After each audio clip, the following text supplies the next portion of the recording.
enticing playoff matchups in years. Nathan Rourke versus Vernon Adams Jr. with the Rough Riders waiting in Saskatchewan for the winner. Fans are ready. We are ready for the Western semi-final. Rosa England of Surrey, BC. This is your chance to win big. Thanks to Save on Foods' $1 million touchdown to win. If the kickoff is returned for a touchdown, you could win groceries for a year. If 2 kickoffs are returned for touchdowns, you could also win $1 million. Rod Smith and Glenn Suter after the break. We welcome you to BC Place in Vancouver, which has seen a lot of CFL postseason football in recent years. Certainly a lot of these two teams. Third time in 4 years. It's the Stampeders and the Lions in the West semifinal. Now, 3 years ago, BC's winning quarterback Glenn Suter was Nathan Rourke. The next year, their winning quarterback was Vernon Adams Jr., and now they stand in each other's way. That game 2 years ago for Vernon Adams was his best as a pro in the Canadian Football League. VA gets one more shot at his old club. He has led the Stamps on a 3-game win streak to end the regular season and head into this semifinal. Nathan Rourke has had an MOP season, and in fact is a finalist for that award. He is the first and only Canadian to throw for over 5,000 yards in a single season. It is Buck Pierce's first playoff game as a head coach. He first arrived here 20 years ago as a player, where one of his early mentors was the man he faces today.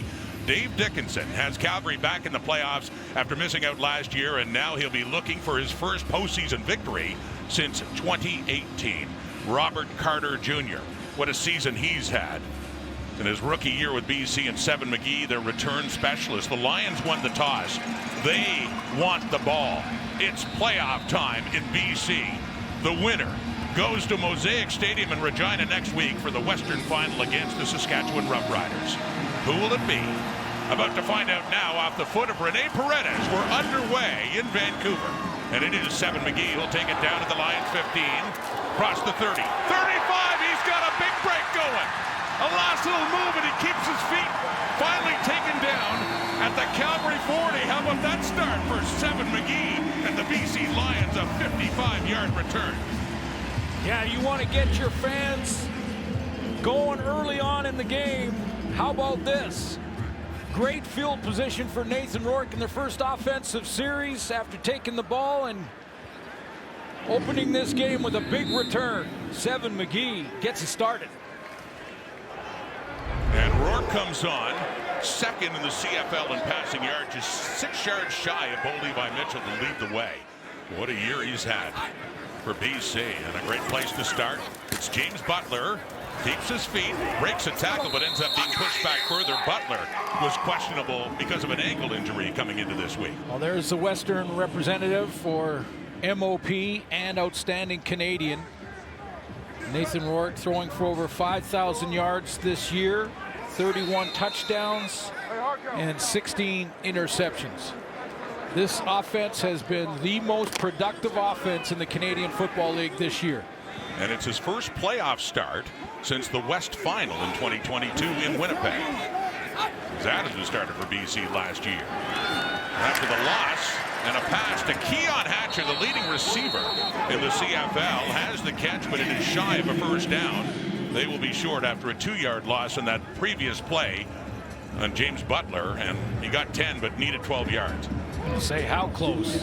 That's what Buck Pierce wants to look at, is how close, and is it close enough to go ahead and go for it on third down, but I don't think he is. He's going to take the points.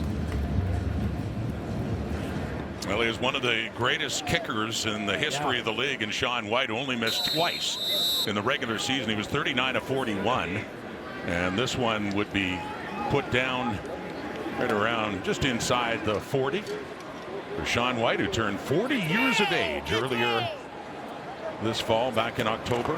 Out and down and kicked.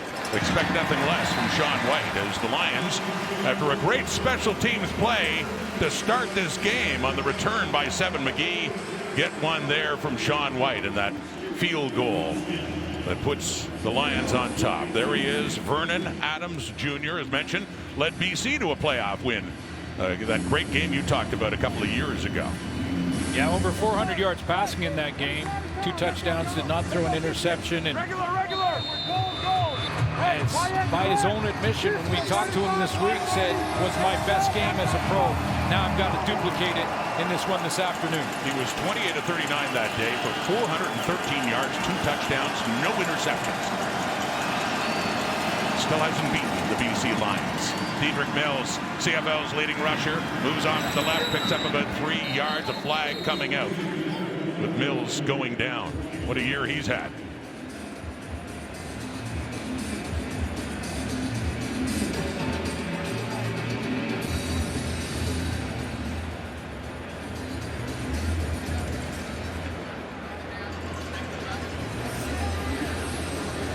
Still sorting it out. Referee Tom Valesi as we await the announcement. It's like Buck Pierce is looking for clarification as well after that carry by Dedrick Mills. And it's against Calgary. You can see the decision is made to push them back. Major foul, face mask. Calgary number 60. Penalty is applied after the play. It'll be second down. That's the veteran left tackle Deontay Demery who got flagged on that running play.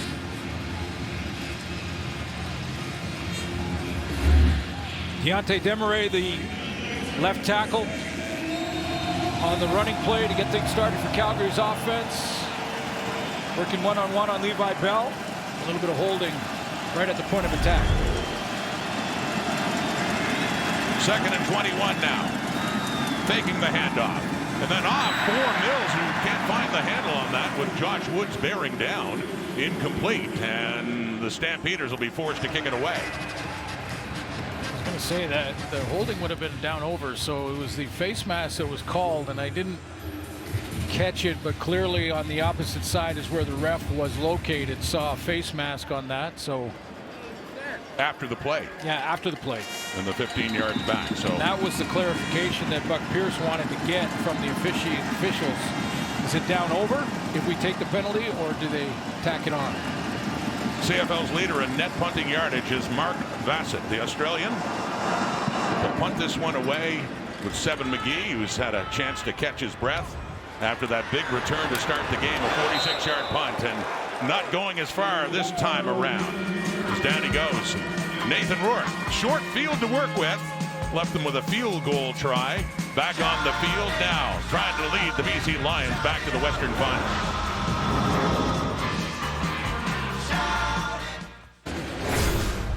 A look at the BC Lions' road to the playoffs. Bear in mind, at one point they were 5-7 after a loss to Ottawa, and they have not lost since. 11-7, second in the West, and that's thanks to their victories, winning the season series against the Calgary Stampeders.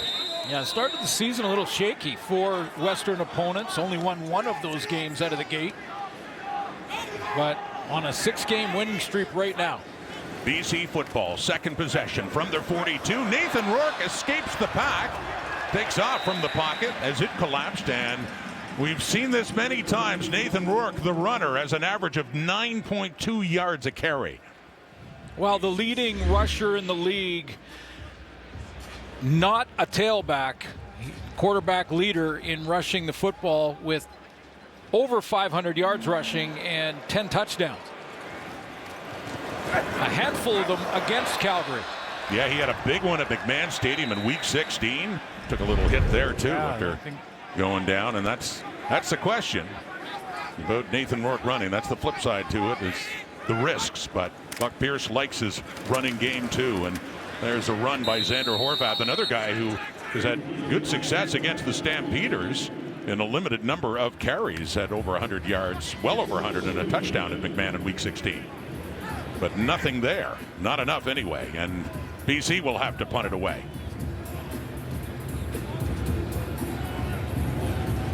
Yeah, both these defenses are going to be keyed on stopping the run, especially the RPO type of play from Nathan Rourke and James Butler or Horvath.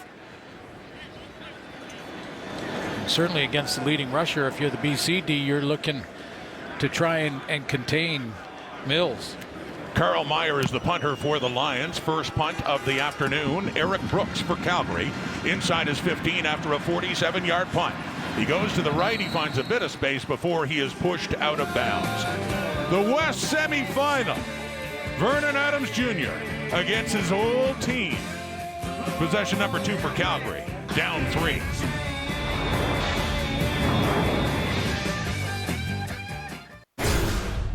The best team in the first third of the season with the Calgary Stampeders. They had a 5-1 start, and then they really cooled off with 4 straight losses, but did finish strong, Suits, winning their final 3. Yeah, came out of the gate 5-1. I mean, just looked like the best team in the league. Their defense was ranked 2nd for most of the first half of the season.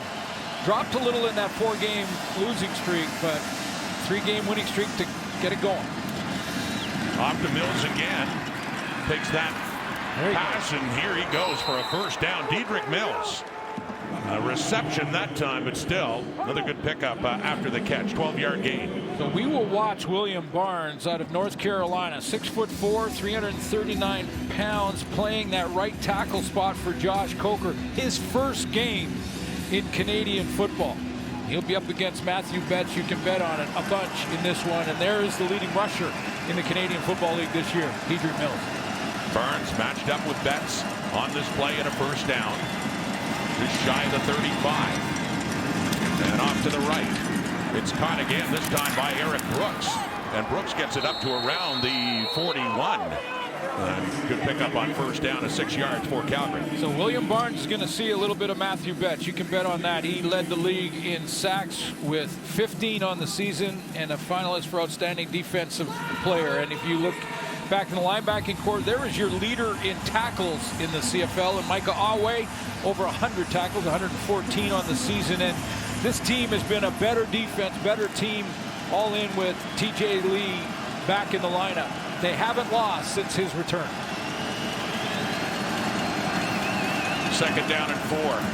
Taking the handoff to Mills. Short pass. It is caught right around the 45, right around the first down marker for Jalen Philpott, whose twin brother Tyson had a pretty decent day today in Montreal. Yes, he did. Congratulations to the Alouettes. They'll be heading to the final in Hamilton, and this is just Vernon Adams. I know it's a short little over-the-middle first down throw, but had to really adjust the arm angle to get it to Philpott.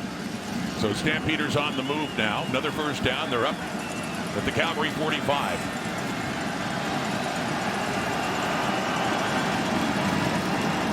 Adams has lots of time. He's taking a deep shot. Down the left for Dominic Rhymes, another former BC Lion, had his best career year with the Lions back in 2022, but incomplete.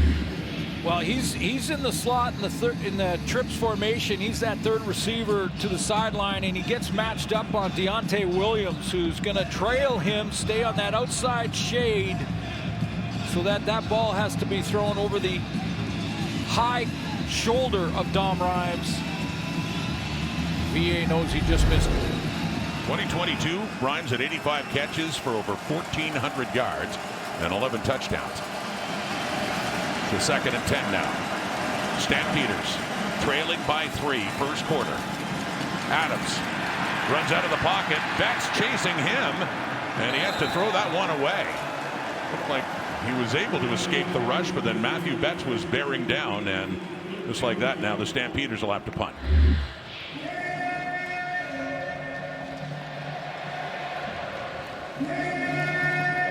See that left side pressure. First of all, a bull rush so that Vernon Adams couldn't escape upwards into the pocket, and then he ran right into Betts' lane.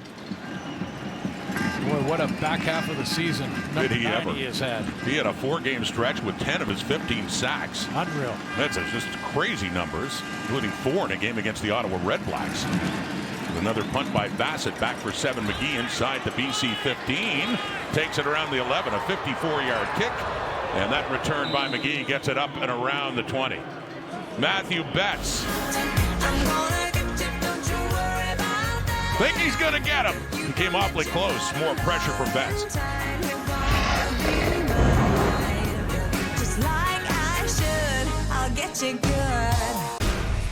The greatest breakout passing seasons in the history of the BC Lions. Doug Flutie set the standard. Nathan Rourke third, and not too far behind the opposing head coach today.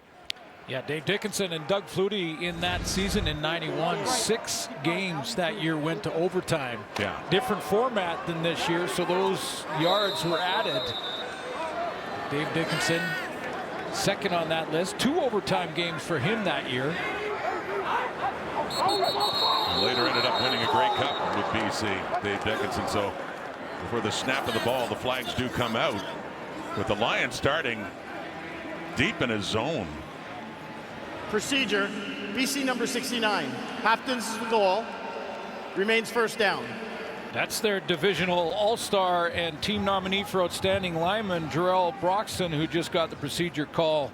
No Dejon Allen at right tackle, so they're going to move Chris Slugger out to that spot. He's played a handful of games at tackle, and there's your leading receiver in the Canadian Football League this year, Keon Hatcher. And they're pushed back 5 yards further. Stampeders really flipped the field last possession. A few first downs, the punt, and a penalty to push BC back. So just inside the shadow of the Lions goal line. Yeah, I would have called that for Calgary a successful offensive drive, because they've got all that field position issue back. Now Nathan Rourke, it's on him to try and get his team out of this hole. So they had a clock issue straightened out, just under 7 minutes to go until first quarter time. The Lions with a 3-0 lead. Nathan Rourke and company starting deep in their zone. He's standing in there now, steps up, and he completes that one too. And that is caught by Aiden Eberhard, who had a big one to start in Saskatchewan last week. 70-yarder that went for a touchdown. Team nominee for outstanding defensive player for the Stamps, Clarence Hicks, 12 quarterback sacks on the season. We'll watch him. I'm waiting for him to do some spy technique against Nathan Rourke. There's Derek Moncrief in the linebacking core, has been sort of a catalyst, just like TJ Lee, for the Lions on defense. And what a season for Adrian Green out there on the wide side corner. 6 interceptions on the season. And quickly over the ball, and it's James Butler, the ball carrier, who gets it to the 18 and a 3-yard pickup. Real commitment to the run, especially in this down and distance for the Calgary defense. Markel Lee right near the line of scrimmage. Jacob Roberts as well. They even brought the safety, Bailey Devine Scott, down into the box. But just got it. Just enough for the first down, just shy of their 20. A little room to breathe now in this first down play. Play action pass coming, Rourke. Deeper look. Down the left, coverage is there, intended for Justin McInnes, who wants the PI call. And it's Jaden Grant involved in the coverage there for Calgary. Well, you know, when you look at these matchups and the different positional matchups, the receiving core for BC versus this secondary for the Calgary Stampeders is going to be an interesting one. They have 3 rookies. Now, they played the season, but 3 rookies back there, including when you look at Bailey Devine Scott at safety. That was Damon Webb's position for most of the season. Got their hands full against this receiving core. 2nd and 10 now. Rourke under pressure. They've got him. They sacked Nathan Rourke. Jalen Hutchings in there. Miles Brown got it started. And that Calgary defensive front, they want to get some heat on number 12 without having to blitz very often. They certainly did. What a year by Hutchings. Yeah, Miles Brown is right in the inside and the interior, and he's going to work his way up the field and then gets flushed right between, almost like there was some indecision between Couture and Woodruff on the offensive line, and Miles Brown just split the two of them. Miles Brown used to play for the Saskatchewan Roughriders, coming over to Calgary, adding some veteran presence on that D line. And the punt out of the end zone for Meyer, a 50-yarder. Eric Brooks trying to work it right up to midfield, just a yard shy, so the best place to start for the Calgary Stampeders. Little early celebration. Miles Brown after the sack of Nathan Rourke.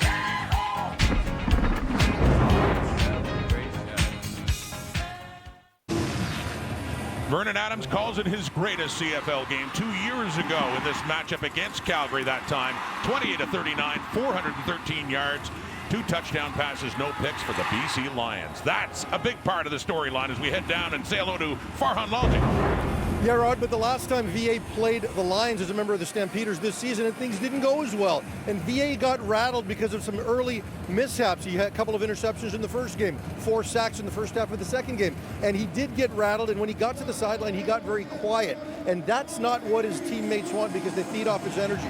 So the team's mental strength coach, Matt Brown, told him, when you're outwardly vocal, you're inwardly quiet. When you're outwardly quiet, inwardly, you hear everything, including all the noise. So stay vocal, stay engaged. That's what your teammates need. And it certainly looks like his confidence has returned, Farhan, after those struggles against his old team. 3rd meeting against them this year, and the biggest. The draw to Dedrick Mills. And a good carry, his best carry, and the best place to start on the field for the Stampeders in this game. Yeah, I would say that he's got his game back. And when he gets those arms warming up and he starts visualizing and is very vocal with his teammates, he's a great leader. We've talked about that at length throughout the last few years. He does that, his team feeds off it. And he's a wide receiver right now in short yardage. Quincy Vaughn in for the short yardage. They only needed about a foot, and Vaughn easily gets that, lunging the big body over around the 45 of BC. And then you look at the last 3 games, and this is what I mean about having his game back, is games against Hamilton, Toronto, and Edmonton. Put up 37, 44, and 20 points in those games and did not turn the ball over once. As far as that interception, that play that gets him in his own head, as Farhan mentioned, and the good start, that last series got them the field position back. Now they got a chance to put some points on the board. Heading down to 3 minutes to go until quarter time. Just 3 points on the board. That was early for BC after a big return in the opening kickoff. There is Dedrick Mills. And Mills in his 3rd year out of Nebraska, and clearly his best in the Canadian Football League, winning the rushing title with 1,409 yards. Team nominee for most outstanding player, and deservedly so. Divisional all-star, and all you see is first place finishes in all of those key categories for the running back position. 10+ runs, 100-yard games, tied for first at yards per game. They're going to give 26 the ball. And VA will say it too. That'll help a quarterback's confidence when you can run the football the way that Calgary has. 2nd and 6 now. Adams escaping the rush at first, but then he is taken down. It's Levi Bell. Become a big part of the BC defense up front. Picks up a sack, taking Adams down. 3rd down coming up. He's limping, heading to the sideline. That's hopefully Vernon Adams can walk off whatever the issue is there, but Levi Bell is up the field from the defensive end spot, and then a redirect to fold underneath and seal away that interior rush lane, because Vernon Adams thought he had something to take off and run here, and Bell closed the door. Another veteran kicker, Rene Paredes, made 82.4 in the regular season. That one 50 yards out, and we have a tie game. Calgary close enough to put some points on the board, and you see the limping of Vernon Adams there, trying to escape the rush and then sacked by Levi Bell. He hasn't really talked to the training staff. He's just clearly limping, though. Let's take a look one more time at the hit. It didn't look like there was anything, well, maybe a little bit of a hip pointer with Levi Bell hitting him right in that hip where there's no padding. Let's go, 2-1. You and I were working the game against Toronto in Calgary a couple of weeks ago when they were blowing out the Argos, and he was limping a bit off the field then. Not suggesting anything is related to that, but that was certainly a concern. Keep an eye on it. Oh, and that one had the eye on the ball there, but just a little bit shy for the #1 target for Nathan Rourke, Keon Hatcher. Real disciplined, 4-man pressure for Calgary early in this game, which is exactly what Dave Dickinson was hoping for. That's why he dressed extra defensive linemen, including Lorenzo Malden, who is dressed and going opposite of Clarence Hicks. It's making it difficult for Nathan Rourke right now, throwing from the pocket. Nathan Rourke 2 for 4 so far in this game. Final minute, first quarter. 3-3 tie. That's it so far. Defense has been ruling. Rourke sets up, and he completes a short one to Stanley Berryhill. His first catch of the afternoon. It is not enough there. A gain of 7 yards. So third down coming up here. Getting close to quarter time. Boy, that punt team, that's the second time that it's been slow to enter the field, with Buck Pierce almost looking like he's tempted to go for it on third, and it's about 3 yards now. Good job, D. Good job, D. Adams staying engaged. Appears to be fine on that Stampeders sideline, with Calgary about to get the ball back. Eric Brooks back. Standing at about the 17 for Carl Meyer. The South African Meyer off to the right, and a well-placed punt. Doesn't leave Brooks a lot of room, but he sneaks through anyway. Not bad for Eric Brooks to get something out of that after a 45-yard punt, and across the 30 for Vernon Adams Jr. and the Calgary Stampeders at the end of the first quarter. So they'll switch ends. Started quickly. Big return, setting up BC for a field goal. The Stamps have just answered back. 3-3 the score. Winner goes to Saskatchewan next week.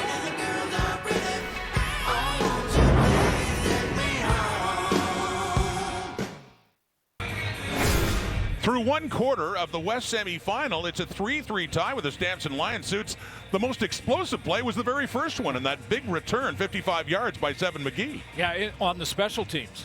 Multi's offense has been contained. It's been a defensive struggle so far in this game, but I will say that in the last 2 games of the regular season for the Lions, their offense got off to a slow start in both of those games. First halves that they didn't really get a lot of traction, and then in the second half really exploded. So, you know, tip your hat to the defenses for both teams in that first quarter.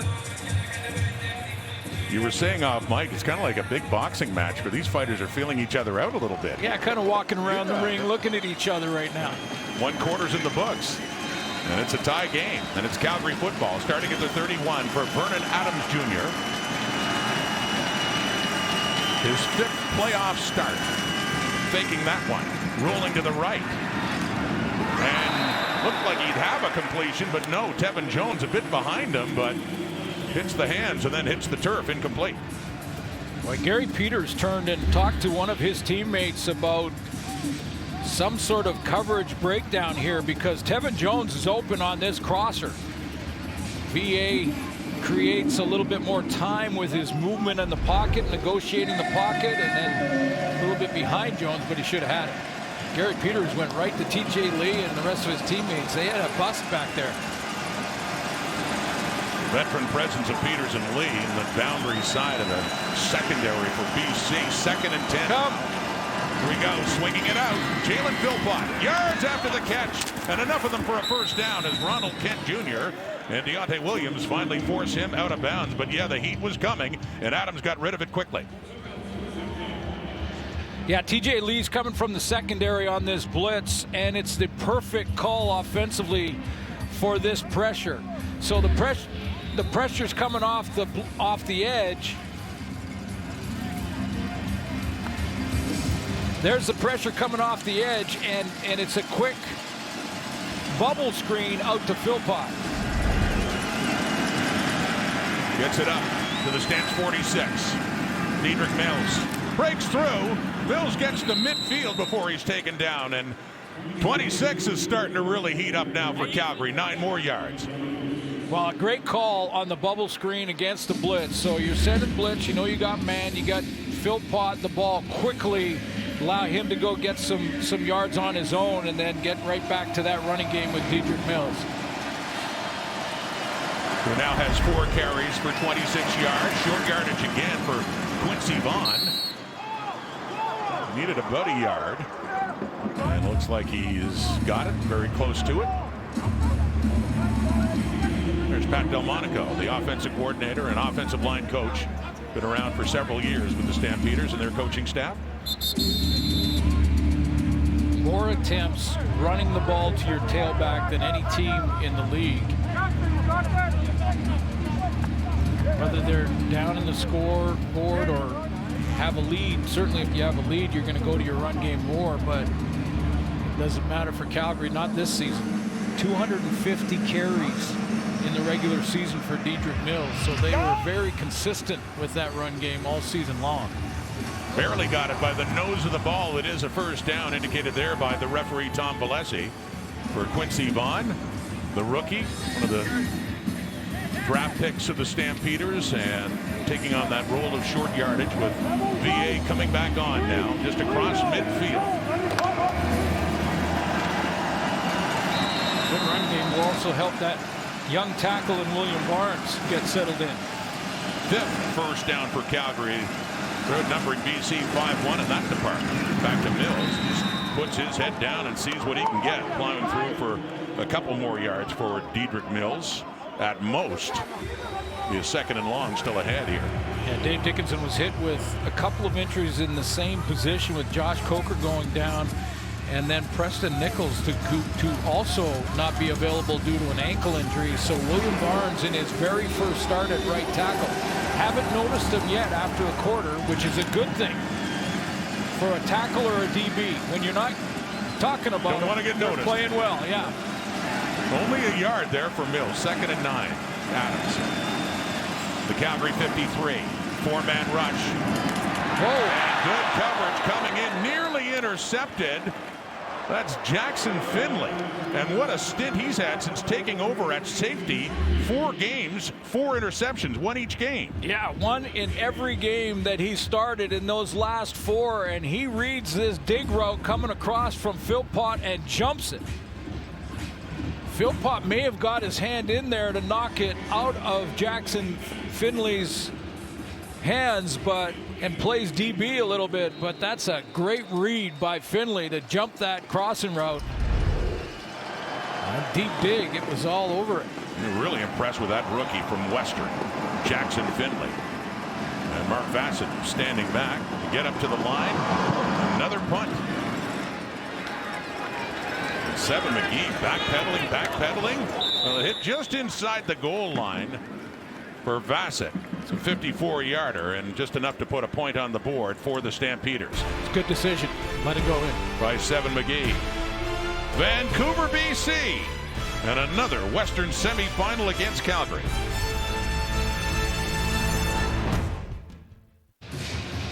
Go back to where it all began with the much anticipated new series from the world of Stephen King. It, Welcome to Derry, an HBO original stream now only on Crave. Back here at BC Place, Rod Smith, Glenn Suter, Farhan Lalji. West semifinal. Winner goes to Saskatchewan next week for the West final. It's close. Punt single by Mark Vassett, and Calgary has its first lead of this game. 4-3 with Rourke and the Lions starting from their 40. Back to throw again, Nathan Rourke. And it's caught. His biggest passing play is Justin McInnes. All the way down close to the Stampeder 40 as the Lions finally get something going on offense. A gain of 24. There's his #1 target. He's got lots of time in the pocket. First time really in this game that has happened for Nathan Rourke to wait for McInnes to get out there. Shouldn't say #1 target. His #1 target was Keon Hatcher. But he's up there, though. But he's right beside him as far as numbers go, yeah. Yeah, he led the CFL in receiving yards last year, 3rd this year. Lions with 2 of the top 3. The throw again. If he can get away. No, he can't. They got him again. Jalen Hutchings. He was in on the last sack. And he gets one himself there. A big loss by BC back near the Calgary 50. Boy, what a start to the season for Jalen Hutchings. One of the reasons that the Calgary Stampeders started so strong and were ranked 1 or 2 defensively in the first half of the season was because of the play at 96. He was just creating havoc in opposing offenses through the middle. Big, strong tackle on the inside of that Calgary defensive line in his 2nd year out of Texas Tech, Jalen Hutchings. 2nd and 17. More pressure on Rourke, and down he goes for a 3rd time in this game, and a flag comes out. Justin Sambu getting in on the act as well for Calgary.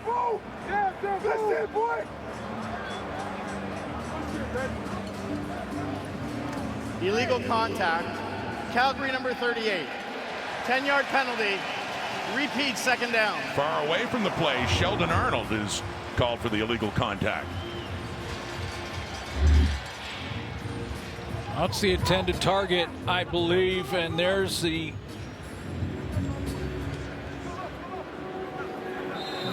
they got their feet tangled more than anything from Sheldon Arnold. Missed 6 games due to injury. This is his first game back. Rookie halfback in Central Florida. So they get 10 yards on that penalty. Still second down, but now a more manageable 2nd and 7 at the 38 of the Stampeders. Nathan Rourke. More pressure coming, but the Lions pick it up, and he completes it too. Down, first down, out of bounds, and another one to Justin McInnes. Yeah, divisional all-star Justin McInnes, you mentioned, just second to Keon Hatcher in receiving numbers, and you see him just work that deep out, and if Nathan Rourke has time to throw it, that's a tough one to cover. Rolling to the right. More heat coming in with Bailey Devine Scott. He got away from that, but ultimately he works his way down to the 20. So Nathan Rourke does pick up a few yards on that play, but there's been a lot of pressure in this game so far from Calgary's defense. Devine Scott, the safety, last 4 games due to the injury of Damon Webb, who was a divisional all-star, didn't finish the season. What a great play he had in that Edmonton game that Calgary really wanted and needed to win, and to keep their hopes alive for home field in this playoff game when he poked the ball into the hands of Rankin. So just inside the 20 for the first time is BC. Second down and 7. It is caught inside the 10.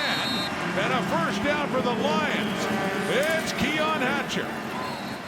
Top receiver in the Canadian Football League. We got a 1st and goal coming up here. Yeah, and Nathan Rourke had to put some pepper on this. I mean, he had to let this go and hit Keon Hatcher coming in, because coming downhill was Adrian Green. They work quickly. James Butler. Rocked up there by Jacob Roberts, who ends up getting some help from Devine Scott and Jaden Grant to limit anything from Butler, but there is a flag out in the field. Looks like it may be a face mask. It's seen by the way that Butler reacted. Well, maybe it's going against the Lions. And now we see Tom Valesi signaling holding against the Lions. Holding. BC number 86. 10-yard penalty, repeat, first down. Javon Katoy gets called for the hold. That pushes him back.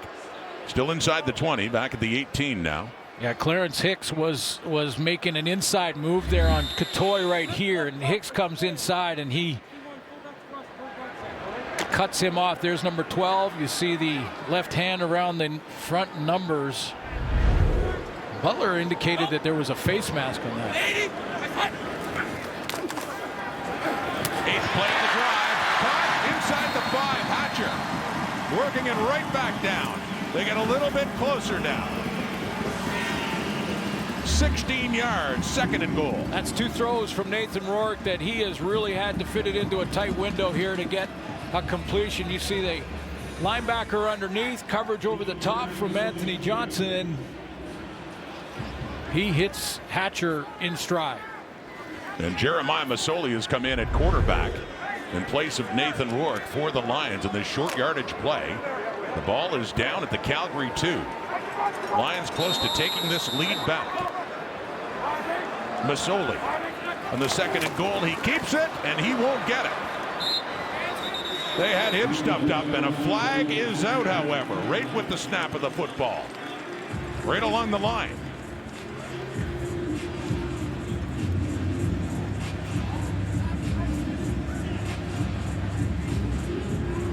It's almost too far for quarterback sneak when you're offside. Calgary number 97. That'll be half the distance to the goal. Be a first down. Sambu flag for that.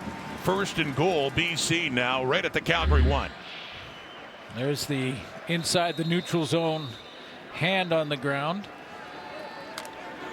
It's almost too far for quarterback sneak unless you're going to do it 3 times in a row. Well, they just got closer now, and Masoli stays in now at the 1. Got a few cracks at this. Looked like the ball had come out for a second, but into the end zone he goes. Breaks the plane And the first touchdown of this game goes to the BC Lions. It almost looked like he fumbled it and then recovered it himself in time to continue to push forward. Take a look from above to see if Jeremiah Masoli drops it.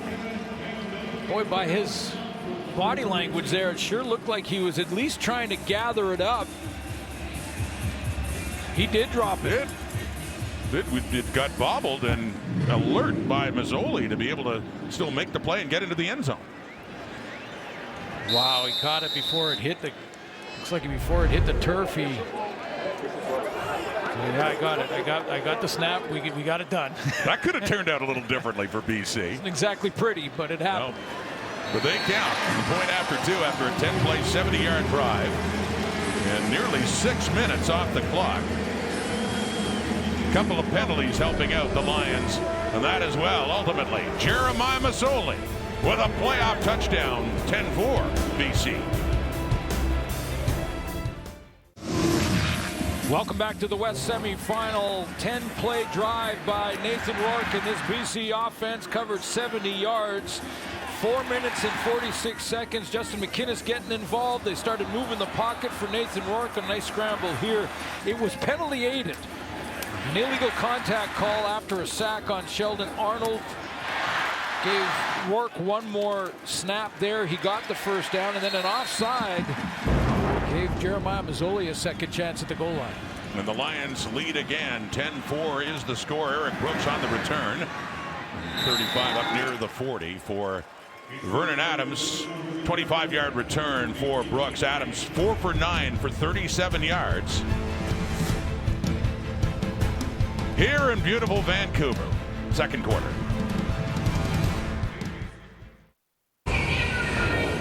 Back at BC Place, Matthew Betts, the CFL sacks leader, and just a sample here of his work. He really caught fire late in the season, too. Well, yeah, and Mike Benavides, the defensive coordinator, will move him around. There you saw him off the edge. Now he's in the A-gap on this play against Vernon Adams in the regular season. Then they'll play him to the wide side and on the top of the line as well, coming into that 4-point stance. 15 sacks on the season for Matthew Betts. That led all defensive linemen. And I can guarantee you they're going to try to match him up on William Barnes at some point. And inside it's Eric Brooks. Takes that little toss on the sweep and gets it up near a first down for Calgary up to the 49. 15 sacks, Defensive Player of the Year nominee, Divisional All-Star. There you've got 2 of the 3. That was this semifinal. It was 2 years ago, Defensive Player of the Year, Matthew Betts. I mentioned before that 4-game stretch where he had 10 of them really came on late in the season. As did BC's defense, steadily better this season towards the end, part of a 6-game winning streak. The tackle there on Dedrick Mills coming in as Levi Bell. That may not look like a lot for Dedrick Mills, but that second effort just gave Vernon Adams a 2nd and 5 instead of a 2nd and 12. First contact on Mills there was made in the backfield, but he kept twisting and fighting, and it ended up getting 4.5, 5 yards here. Give Vernon Adams a much bigger playbook to work with. So we'll call it 4 and a 2nd and 6, but to your point, better shape for VA and the Calgary offense because of that second effort. Faking to him, throwing, caught the first down. Clark Burns takes a hit and he just keeps going, working it down close to the BC 30 for Clark Burns out of 12 in his 3rd year in his first catch. Yeah, they've got Philpott in the backfield, Calgary does, to give the defensive line and linebackers just one more thing to think about with. Dedrick Mills pushing the flat. He's an option, was covered, so Vernon Adams just used him as a decoy and went to Barnes over the middle. Down to the 32, BC. Here comes Calgary now. They're down by 6. Getting late in the first half. Pressure coming. Adams gets it away, and it's caught. Tevin Jones has his first catch on his 2nd target. As they work their way down a little bit closer here in the BC zone. Boy, Tevin Jones was getting an earful from his quarterback after this throw. makes the catch, turns the corner. Looks like it was a well-executed play, but right after it, Vernon Adams went over to have a few words with number 4. Just shy of a first down. Quincy Vaughn, short yardage again. Calgary, right side, easily pushes his way through for about 3 more yards. So the sticks will move for the Stampeders, responding well after that BC touchdown. Yeah, exactly. A little sense of urgency after the BC drive and touchdown. Covered 70 yards, finished with the major. Vernon Adams, who's been in this position before in the playoffs, understand that sense of urgency. Got to come back with an answer. Knowing how important the first half is to, in their first meeting back in week 16 in Calgary, Lions open up a 21-0 lead, 1 going away. Back here a couple of weeks later at BC Place, it was 31-9 to start the 4th quarter before Calgary finally got it going. Looking to get into the end zone, it's knocked away. Adams throw, and it's batted down in the hands of Micah Awe now, but it was Deontay Williams coming in, getting the arms up on Adams. Micah Awe and Deontay Williams are both going to come on the blitz here, and they're both looks like they're coming through the same gap. I believe it was Williams who does get his hand on the throw. Yes, it is, but Awe ate up the block. So one linebacker eats the block on the Canu there, and then one gets through with Dedrick Mills trying to pick him up. Time's up to jump nicely. And it was Josh Woods from the backside coming in on Adams and hitting him right as he got rid of the football. Down inside the 20. Here we go. Adams running out of time. They've got him. They got Vernon Adams. They've sacked him back outside the 25. And a big loss and a field goal situation coming up now with Rene Paredes coming out. Yeah, Jonah Tavai, just 3-man pressure. They're going to show 4, but they're only coming with 3-man pressure. So Vernon Adams then is looking at this saying, okay, I've got to find a tight window. I got to find a window with one receiver. He can't find it, and they just keep working. Those 3 guys against 5 up front, get it done. So Paredes 1 for 1 from the 40. And we'll try to get Calgary a little bit closer now to within a field goal late here in the first half. Under 3 minutes to go, and perfect for the veteran Paredes. Still an answer, though. 3 points. Absolutely. 3 points. That's important 3 points. They work their way down the field after the BC touchdown. They end up with a field goal. Levi Bell, one of those lines getting a lot of heat on Adams today.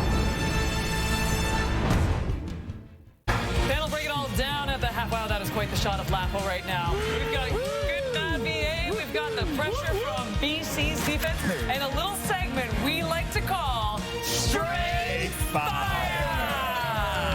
See it happen.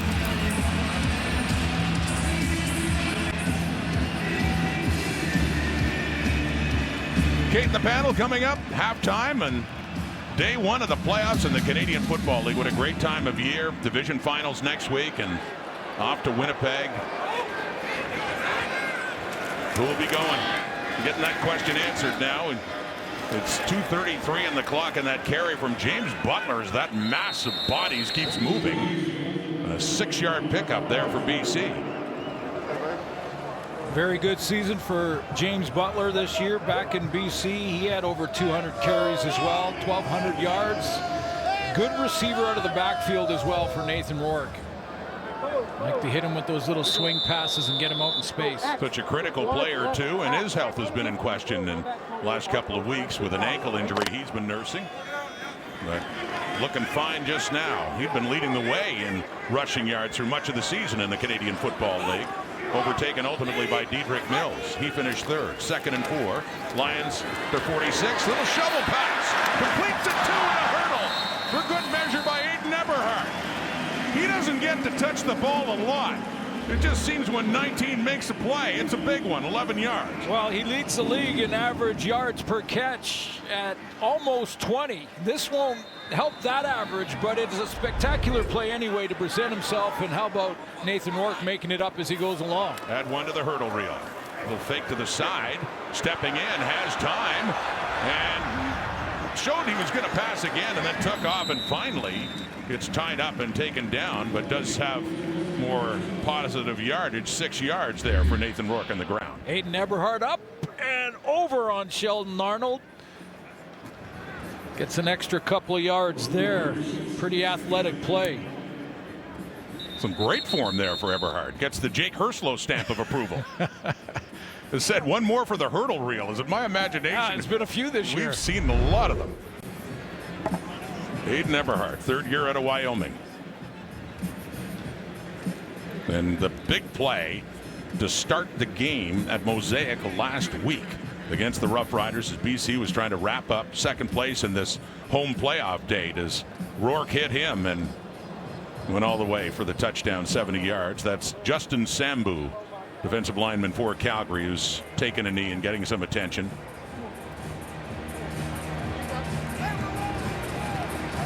Congratulations to the Montreal Alouettes. Ended up being a lot closer than we thought the way it started. Back came the Bombers to make it interesting, but Davis Alexander still unbeaten as a starter up against a man that has won a whole lot of games, and the East nominee for most outstanding player, Levi Mitchell. Alouettes, Tiger Cats, East final next week in Hamilton. Bo, Kenny Lawler, Philpott, Alexander. A big play written all over it, doesn't it? Yeah. Who'll be playing the Rough Riders in the West? There's BC and Keon Hatcher. Hatcher with another big play as he gets it down inside the 35. The CFL's leading receiver getting a pat on the head from right tackle Chris Schlugger. A 14-yard pickup there by Hatcher. Well, they have Xander Horvath in the backfield here, and he's going to go out, and then Hatcher's going to come in from the left side of the formation.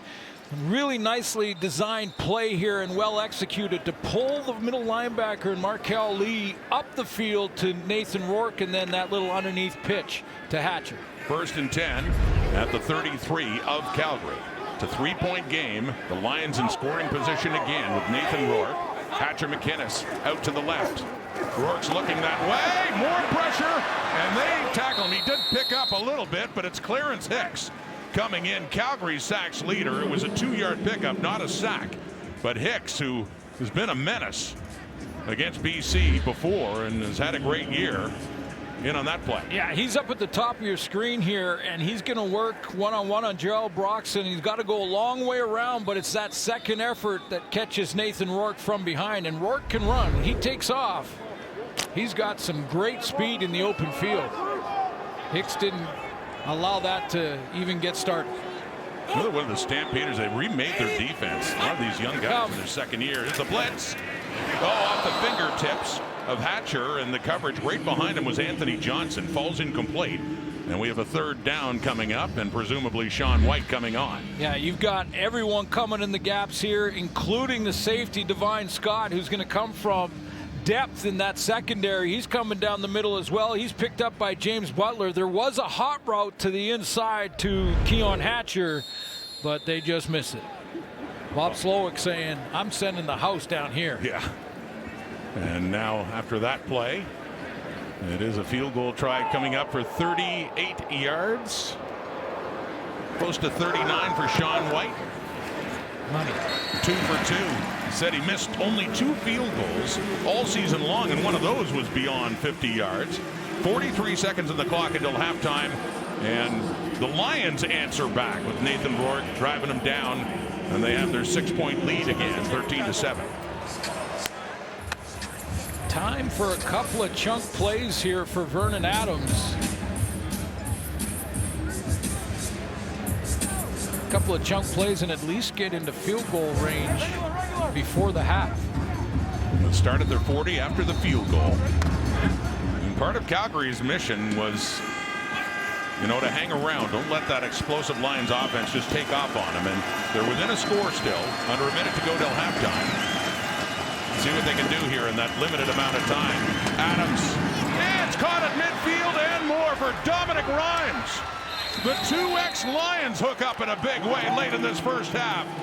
First down, Calgary into the BC zone after a 28-yard gain. Best throw of the game for Vernon Adams so far. This is just an inside route against man-to-man, and that's just precision on the throw. to fit it in between. Right there, it looked like Josh Woods and TJ Lee.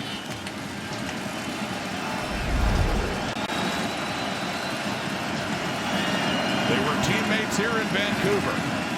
Big connection with the Calgary Stampeders. And Adams again caught down at the 30 and getting up. On the reception was Jalen Philpott, 13 more yards. And yes, indeed, Calgary's very quickly gotten into field goal range. Well, there's your 2 chunk plays. Now you're in field goal range, but you got time to take a couple of shots and look at the major. 26 seconds still. Adams. Soft toss underneath, and Mills had to take a moment to gather it. Has the catch, but he missed the chance to turn it upfield any further, making sure he secured the ball. He does get 5 more yards. Timeout, Calgary. Take the timeout here. Time for 2 or 3 plays. Work for the first down marker. And if Vernon Adams can do that, then he's now around the 15-yard line. 16-yard line, can take a shot to the end zone. If he doesn't like it, make sure you throw it out of bounds and have a chance to match that field goal. Time for the end zone shot right now? Yeah, well, you don't even need the end zone shot here. I think you might be able to squeeze 3 plays out of 17 seconds. Yeah. So take the 10-yard out, get the first down, and then take your shot. See what they do here. 2nd and 5 of the BC 24, 17 seconds on the clock until halftime. Adams has time. Running around, though, to his left. Wanted to throw it, couldn't get rid of it, and he gets it down to about the 18. And that could be the first down that you were talking about. 5 yards, 8 seconds left. I'm going to say, though, he has to have got there, and I'm not sure where they're marking it. Well, they are going to move the chain, so he did get the first to take a shot now. There's time for the shot before settling for a field goal. The 19, Adams to the right, looking. Betts chasing him, bobbled by Jones, and that's the end of the first half. Oh,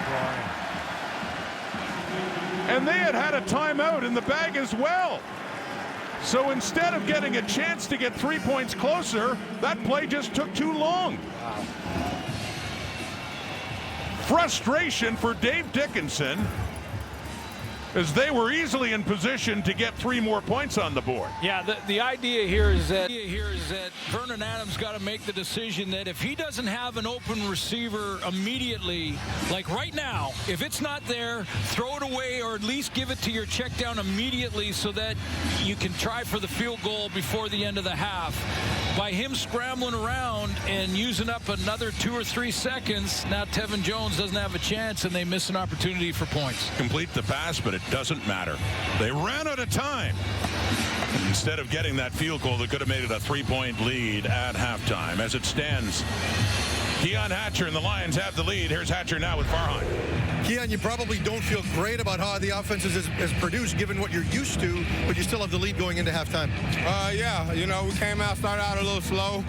Things started to get going. We just got to continue that in the second half. You also got going on those final 2 drives. What was there that maybe wasn't earlier? Quarterback just found me, you know. He throw it, I make the play, and we just got to keep it rolling.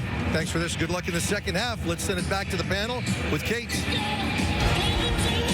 We got ourselves a 13-7 ball game. Back alongside Enoch Mwamba, Davis Sanchez, Milt Stiegel, and we got to start with the ending of that half. And Glenn broke it down really well. But when it comes to Vernon Adams Jr. and you got a very low-scoring game, you got to make really quick decisions in the moment. And the fact that it is 13-7 and not 13-10 right now, Milt, is perplexing. Yeah, you got to take advantage of every scoring opportunity. And Vernon Adams, before that last drive, he wasn't playing bad, but he wasn't doing anything special. That last drive, we saw him make some throws. We saw him make some great runs, use his legs, and then he had an opportunity. Worst case scenario, put your team in opportunity to kick a field goal. But this right here, not understanding the clock, not understanding the time. You have to have that clock in your head that goes off. Okay, it's 8 seconds left. When they snap the ball to me, if I don't throw it into the end zone or to a person within 2 seconds, I basically have to throw out of bounds or go down to give my team an opportunity to score. And this could come back and bite you. You know how difficult it is to win a playoff game where you're playing against, especially a player like Nathan Rourke. Points are a premium. Now you took those 3 points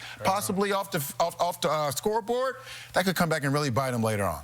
Yeah, and you heard Keon Hatcher there talk about what happened. They started to get stuff going later in the half. What they did was they went to quick game because they have not been able to get the... How many receivers have you seen the BC Lions passed or down the field with attempts in the first half? I don't think we've seen it at all. And this is an explosive offense. The reason why the interior of that Calgary defense, Hicks led the league in pressure rate. Now, he's an outside guy, but in the first half, and he's been affected, but in the first half, it was Miles Brown and Jalen Hutchin. Every time Nathan dropped back, you saw the inside of that pocket collapsing, and that's why they haven't been able to get the ball down the field and get shots to Hatcher.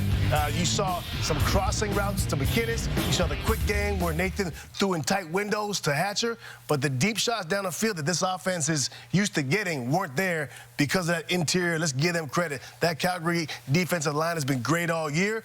No flow, but those guys have really stepped up. They definitely stepped up, and that's one of the reasons why this is a low-scoring game. Guess what? On the other side, the defensive line is playing well, too, and they're getting as well to to Vernon Adams Jr. as well. You talk about Jonah Tavai and Bradley Anayo also. They got to Vernon. Vernon hasn't been comfortable throughout the course of this first half right now, and he is trying to stay in rhythm, but he just can't find his guys. He's running up and down the field and can't find them. You got to be concerned about the end of the half. Again, Milt, you talked about you want to get out and get some points on the board. You got to know situational football. Right. Because especially if the BC Lions are able to separate themselves some more, they got a guy on defense in BC that is just going to start to get off of the rock. Matthew Betts gets off the rock. Yep. When they're up like that, it's just a different type of ball game. I believe Calgary has the ball in the second half, open the kickoff. They got to come out and put some points on the board. Yeah. You know, they had some momentum possibly going into that half. They got to try to regain it. Vernon Adams, they need to at least, worst case scenario, get a field goal, put some points on the board. If not, and BC gets that first drive and they score, it's going to be a tough second half. They need to pull the Winnipeg Blue Bombers at this point. Just come out absolutely firing in the second half. With more on this one, let's send it down the hall. It's Paul Appolise. What's interesting for me is the last couple of weeks, the BC Lions they haven't had some of those games where there's a 20-point lead and they can do whatever they want defensively. So this is a perfect game for them. I wanted to see defensively what they're going to try to do to Vernon Adams and how are they going to stop. You know, Dedrick Mills, 31 yards rushing on 6 carries, 140 yards for VA. But defensively, they're trying to show a bunch of different looks. Let's show you this one. Okay, you got man coverage into the boundary with a high safety. They're playing man coverage. You got to worry about VA's legs. Bell comes around on a little twist right here. So he says, hey, as you start to scramble, you won't see me. Great play there. Here's a different picture. Another pressure.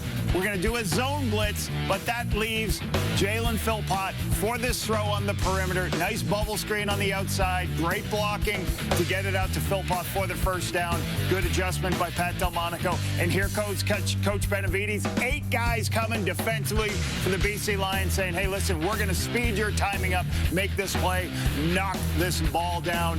And again, that is the interesting thing as I see. I do like that they've stopped the run. You know, for the Calgary Stampeders, as everyone's talked about the situational football, you know, it's not only VA, it's everybody in that huddle. It's everyone should be screaming, Seiko, Seiko, Seiko. That was kind of my code word. We would say time is more important than yardage. Like we said, throw the ball away as soon as you can so you do get the field goal. But in the second half, be very interesting. Can you get Dedrick Mills going? Be a very interesting second half and see the adjustments that both these teams make. Meanwhile, coming up after the break, it is... Straight fire!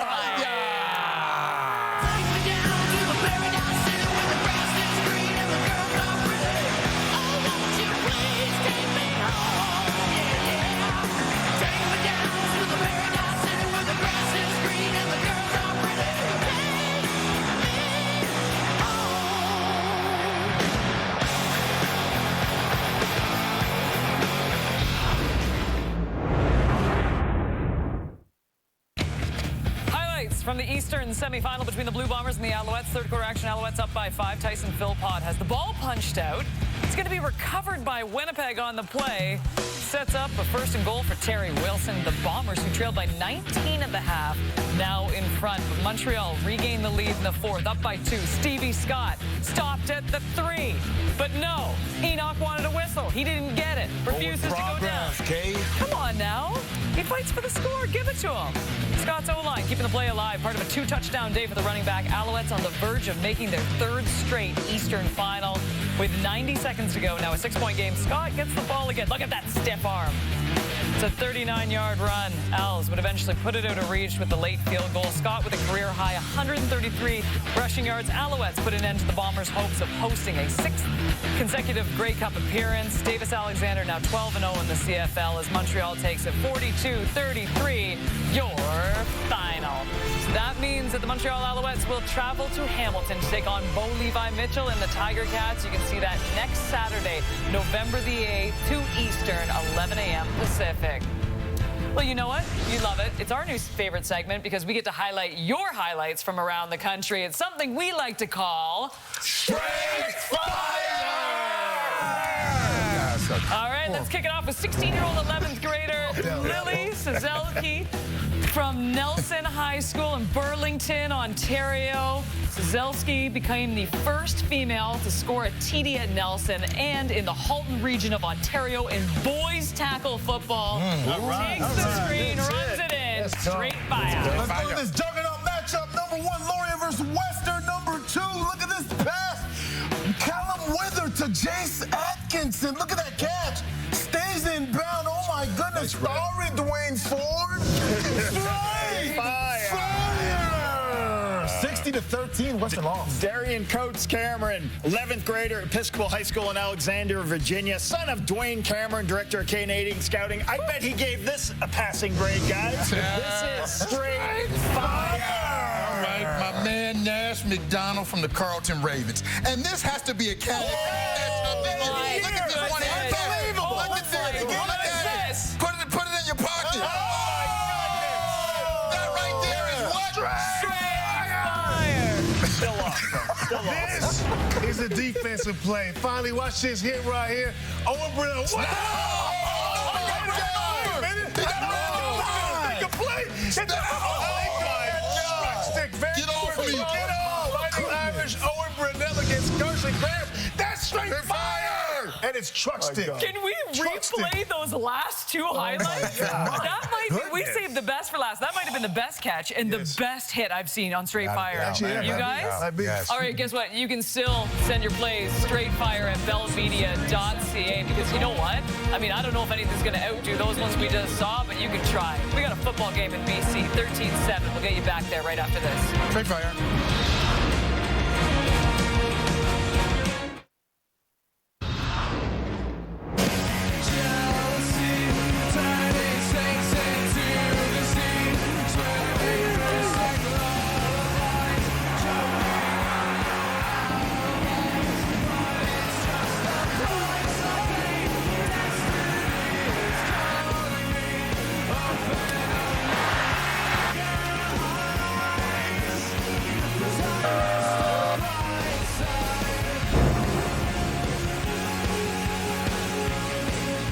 Halftime at BC Place of the West semifinal, and the Lions lead the Stamps by 6. Now, Nathan Rourke has had some success. He's been pressured a lot by Calgary's defense up front, including Jalen Hutchings standing by with Farhan. Jalen, you got 2 sacks of Nathan Rourke in that half. You hit him, pressured him repeatedly. What have you found there that you can take advantage of? Well, it's a team effort, you know. It's not just me. We just got to keep it going and finish this game strong. The first 2 games you played them, they got out to big leads by halftime. You guys are right in this where you want to be. How different is the mindset in that locker room? We knew it was going to be tough coming in. We're right where we want to be. So we got to finish this game strong and the rest take care of yourself. Thanks for this. Thank you. Nathan Rourke, 9 for 12, 126, no touchdowns, no picks. So that's something the Stamps have to shake off right now. This is a 6-point game. It should have been a 3-point game. Yeah, and they'll let that go. Still 1 possession game, which is most important. Calgary hanging in it, and they have the ball to start the second half with Eric Brooks on the return across the 35 and up to about the 38. But Vernon Adams Jr. coming back on. Look at the quarterback comparison, and Adams 11 for 17, 140 yards passing. Yeah, more passing yards than the BC Lions, the #1 team in the league in offensive production, averaging well over 400 yards of net offense per game coming in through the regular season. But Vernon Adams, with a little bit of mismanagement of the clock late in that first half, gave up a chance for 3. See if that becomes a factor late in this game. And the thing is, on that drive, they had moved the ball very well in that final minute of the half. Getting close. Micah Alway in on Vernon Adams, and Alway, the CFL's leading tackler, has a big playoff tackle there for the veteran and former Stampeder.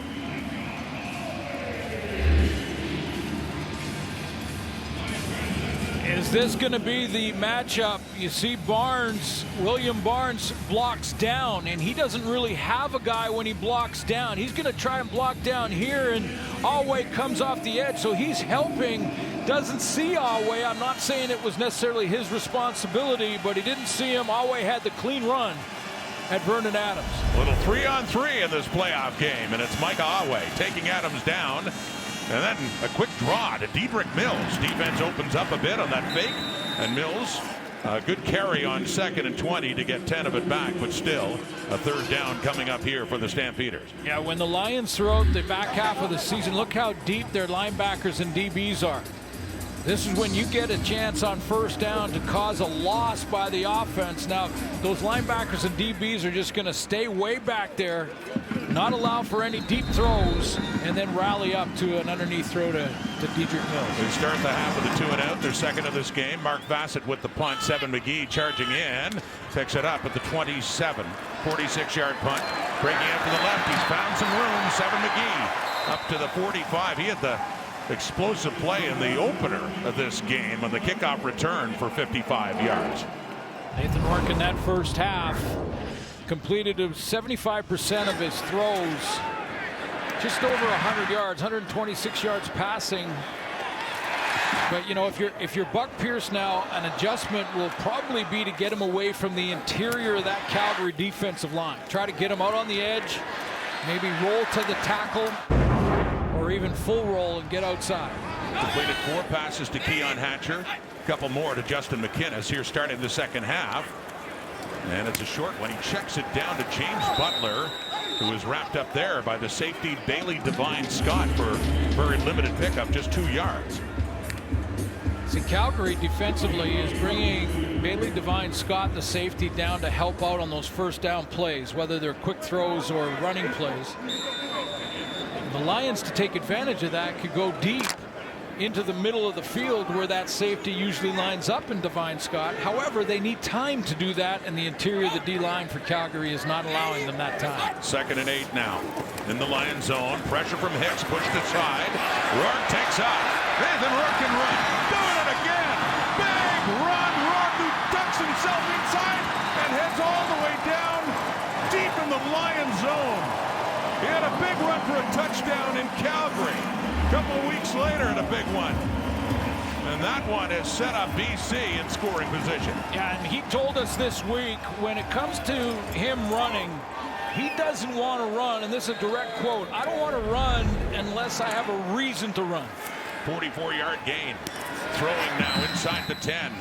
And that one, it's Eberhard with it, and calling it a catch. In other words, he wants to make sure, Rod, that if he's going to take off and run like this, there's a reason for it. And the reason for it is the interior of that D-line. They keep getting the push. They're collapsing the pocket. They're forcing them to make that decision. Big run for BC.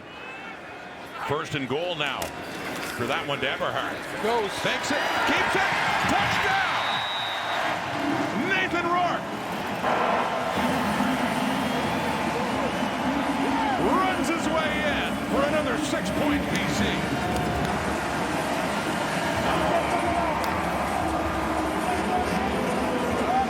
Great fake here to James Butler to force the defense to pay attention.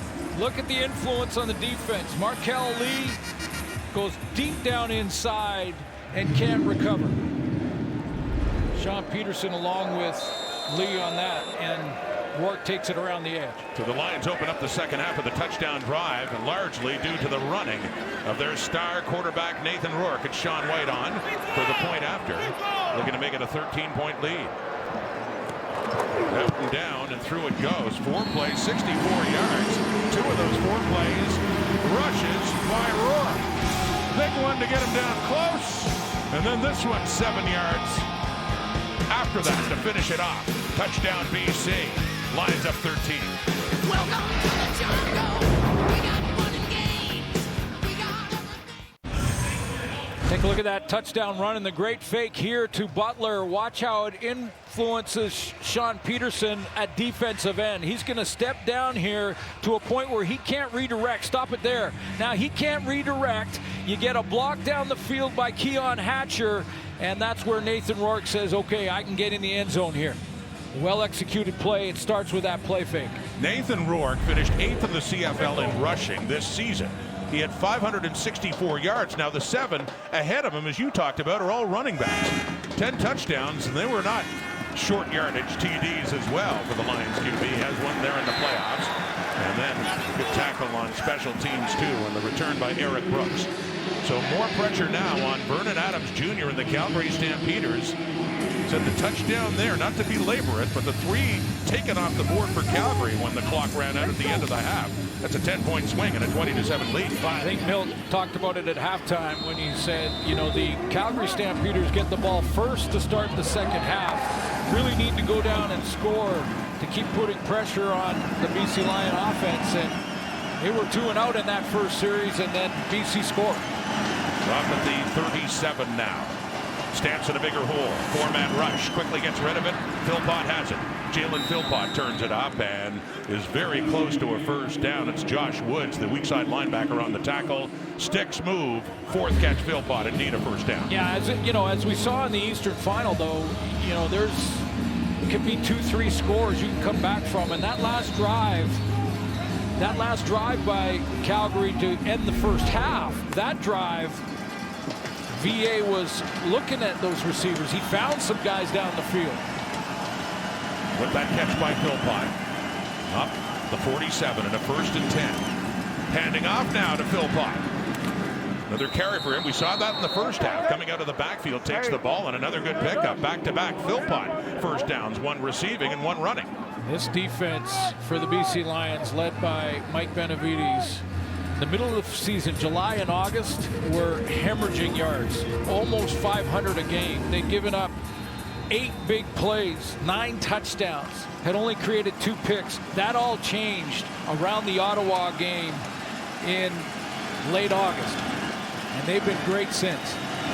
Stampeders, no touchdowns today. Looking at a response drive now. Back-to-back first downs, handing off to Mills. Inside the Lions 50, a 4-yard pickup, down to around the 47. The last 3 games of the year, this defense cut 100 yards off their yards allowed per game. Had 8 interceptions in the final 3. And one of the big reasons for that is the addition of TJ Lee back in the lineup. They got their leader back. And when that happened, they haven't lost a game since. Coincided with his arrival. They lost a game, a heartbreaker, to the Red Blacks in Ottawa back just after Labor Day. And they haven't lost since. And that's one they felt they should have won.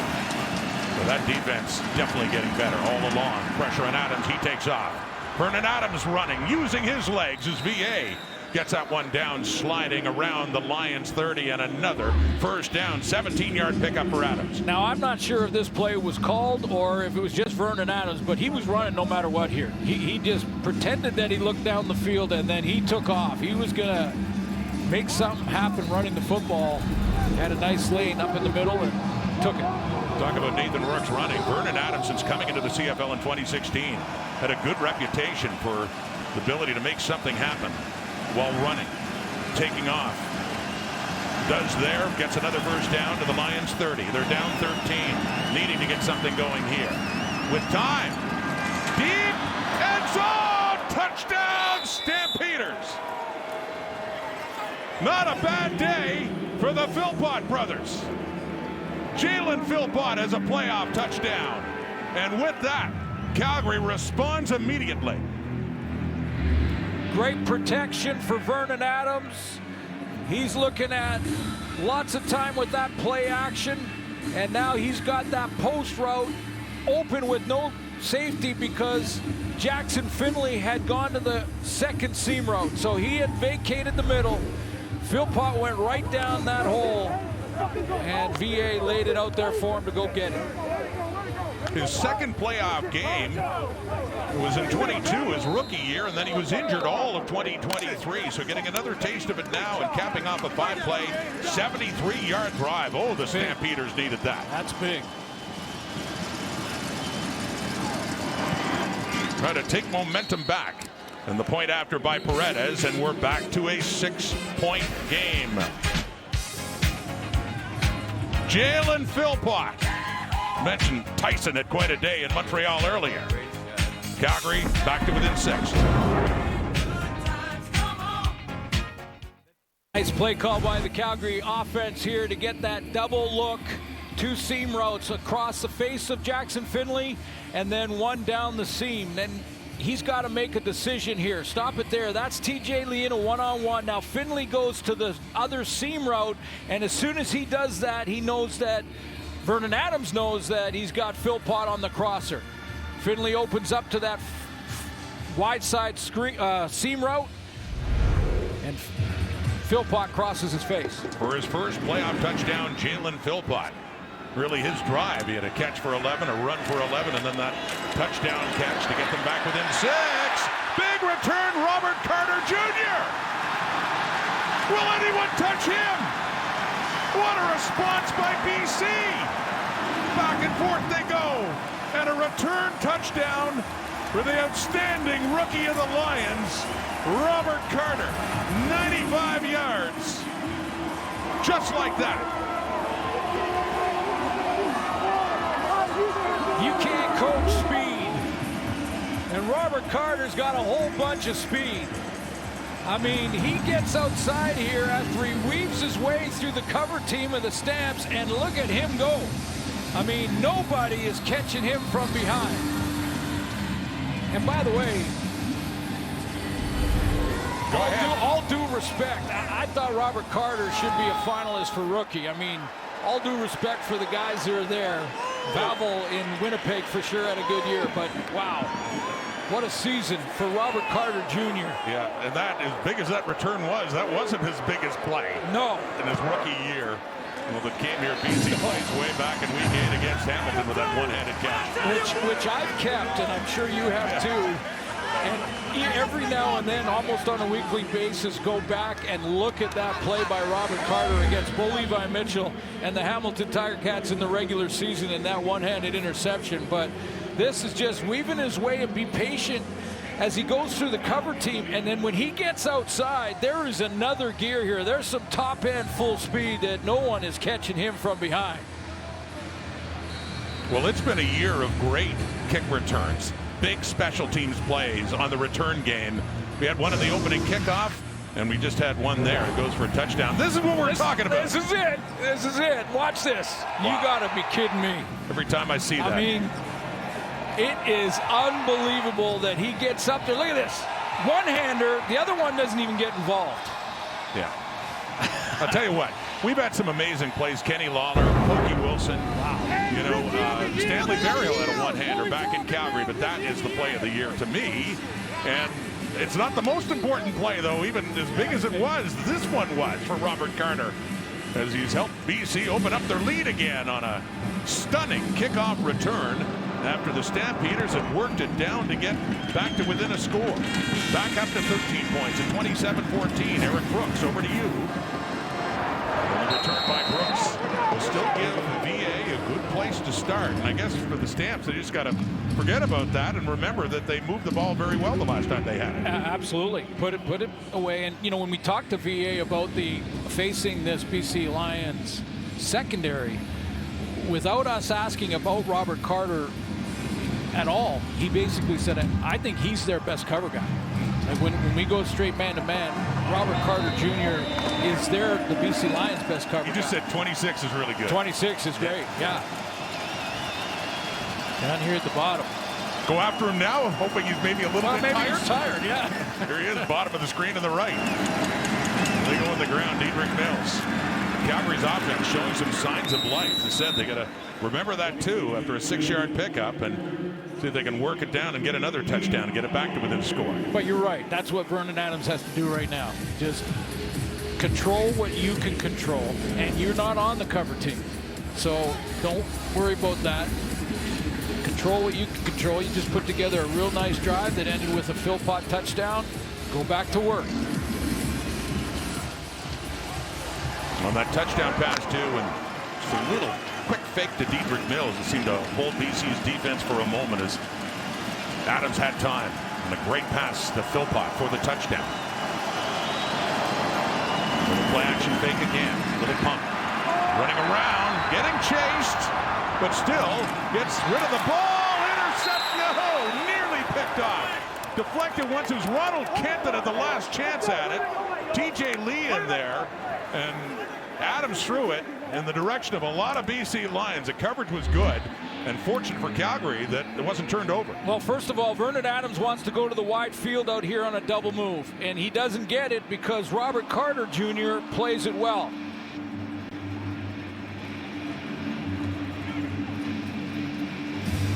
And this at the other end of the play on just the scramble rules, you're right, Ronald Kent almost had himself an interception. Like friendly fire caused the issue there, but that was a design double move to the wide field, and Carter wasn't having anything to do with it. So Mark Bassett inside the 35. Finger pointing time, flags everywhere. To 3rd and 3, bear in mind. Will this bring the offense back on the field? Wow. 5-yard penalty would do it for Calgary.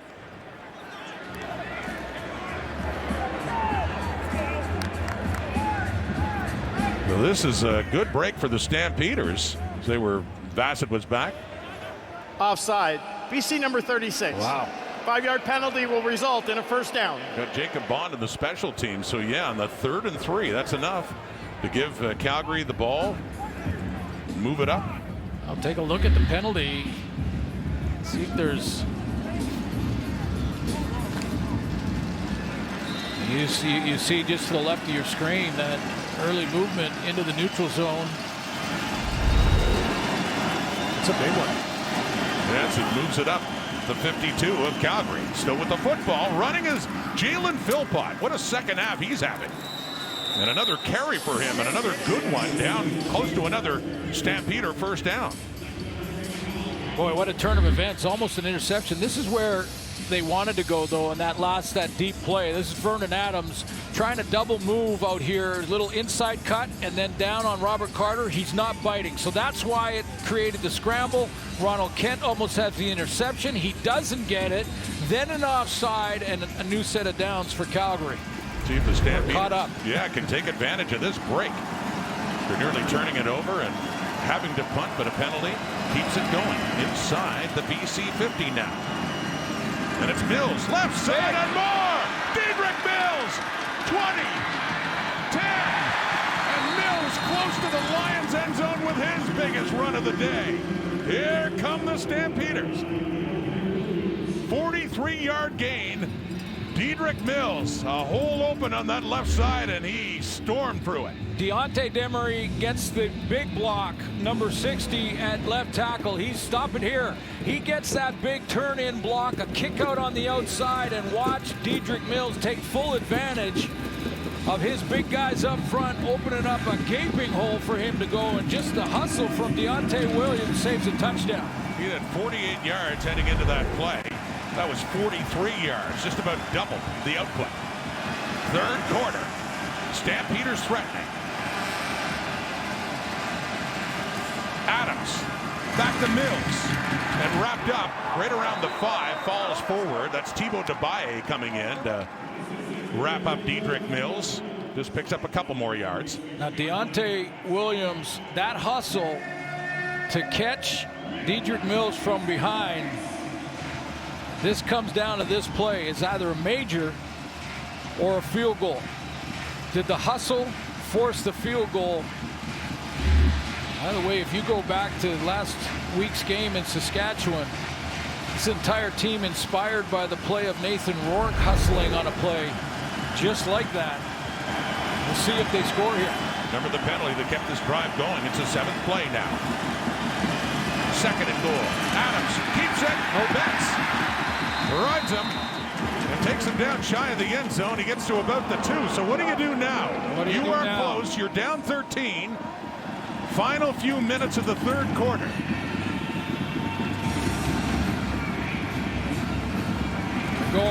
They're going. What a moment coming up here from the BC 2. And a 3rd and goal. First thing they have to do, the Lions defensively, is to remind each other, make sure you don't line up in the neutral zone. 3rd down. Touchdown or bust for Calgary. Adams out of shotgun. Soft toss to the end zone. Clark Barnes. And Calgary has another touchdown. Again, we say it. What a response by the Stampeders. Illegal contact. BC number 21. That penalty will be declined. The result of the play is a touchdown. Great route by Clark Barnes. He's just to the left of your screen. Don't see him just yet, but he's working on the veteran and Gary Peters on a bang route. And all that Vernon Adams has to do is retreat long enough for Barnes to execute this route. He does it to perfection and is wide open. 8 plays, 70 yards. And if you consider the amount of time off the clock, BC's kickoff return for a touchdown, and the long Calgary drive before then, seems like an eternity since we've seen Nathan Rourke, whose last play was a running touchdown for the Lions. A lot has changed. Another Stampeder touchdown with Paredes getting the point after. Adams. Barnes. We got a ball game in this Western semifinal at BC plays.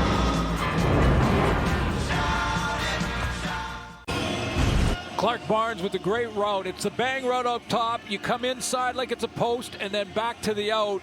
Gary Peters is the veteran at the corner, and he has to bite hard on this inside route. It's an easier throw. Puts the brakes on, opens up, and you can see the separation. That's just great route running and a play designed for that situation. A 3rd down inside the 5-yard line, bang route, get the one-on-one. And what a route by Clark Barnes. Let's not forget, that capped off a drive that was extended by a critical offside penalty on BC. When Calgary was lining up the punt, here's Seven McGee on the return. The last kickoff return went for a Robert Carter touchdown. That time they happened just beyond the 30. Beautiful day outside. Beautiful game going on inside now. Getting more drama with the Lions having the ball. Of Surrey, BC, you have just won groceries for a year thanks to Save on Foods' $1 million touchdown to win. Congratulations, Rosa. If there is another kickoff return for a touchdown in this game, you could also win $1 million.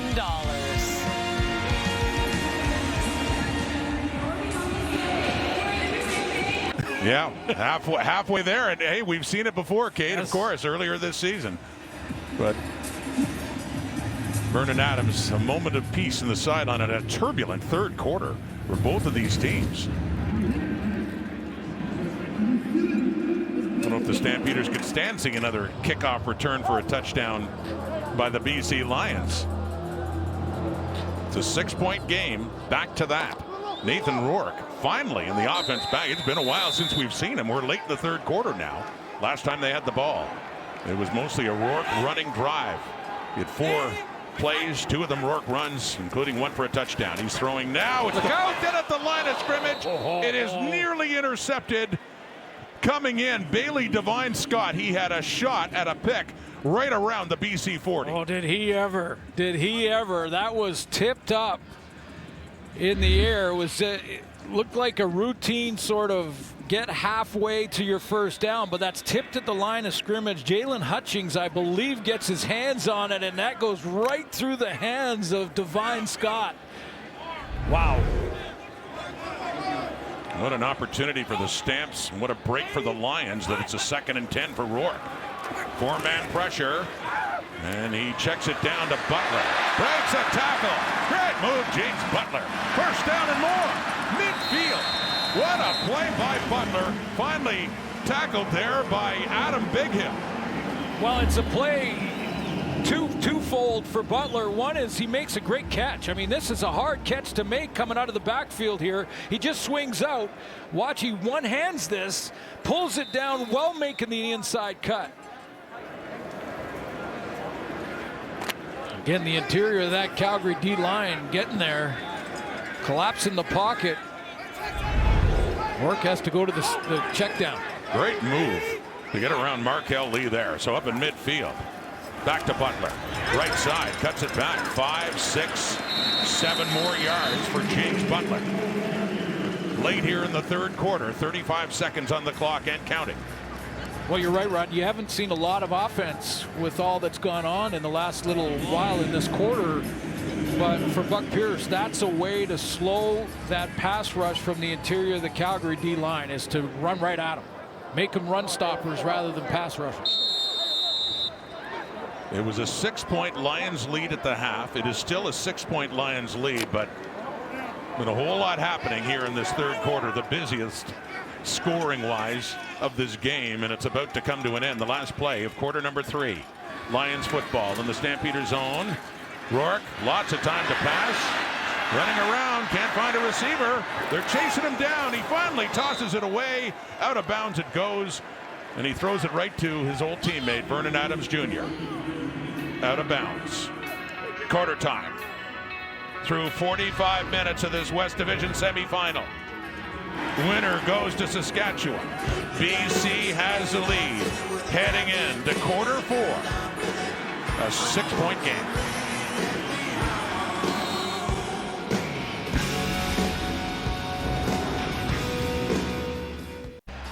Lions by 6 heading into the fourth quarter of this West semifinal. By the way, 10 points scored by BC off big kick returns. That's been a difference. Penalties for both sides making a difference in this game. Well, yeah, you look at that one BC penalty that led to a Calgary touchdown and a Calgary major, and the same has happened for Calgary. They've done it too in that first half, where they had 2 penalties on a drive that led to a BC major. So the Lions are the worst team in the league when it comes to penalty yards per game that they're taking. So they have to, both of these teams have to be reminded by their head coaches, discipline.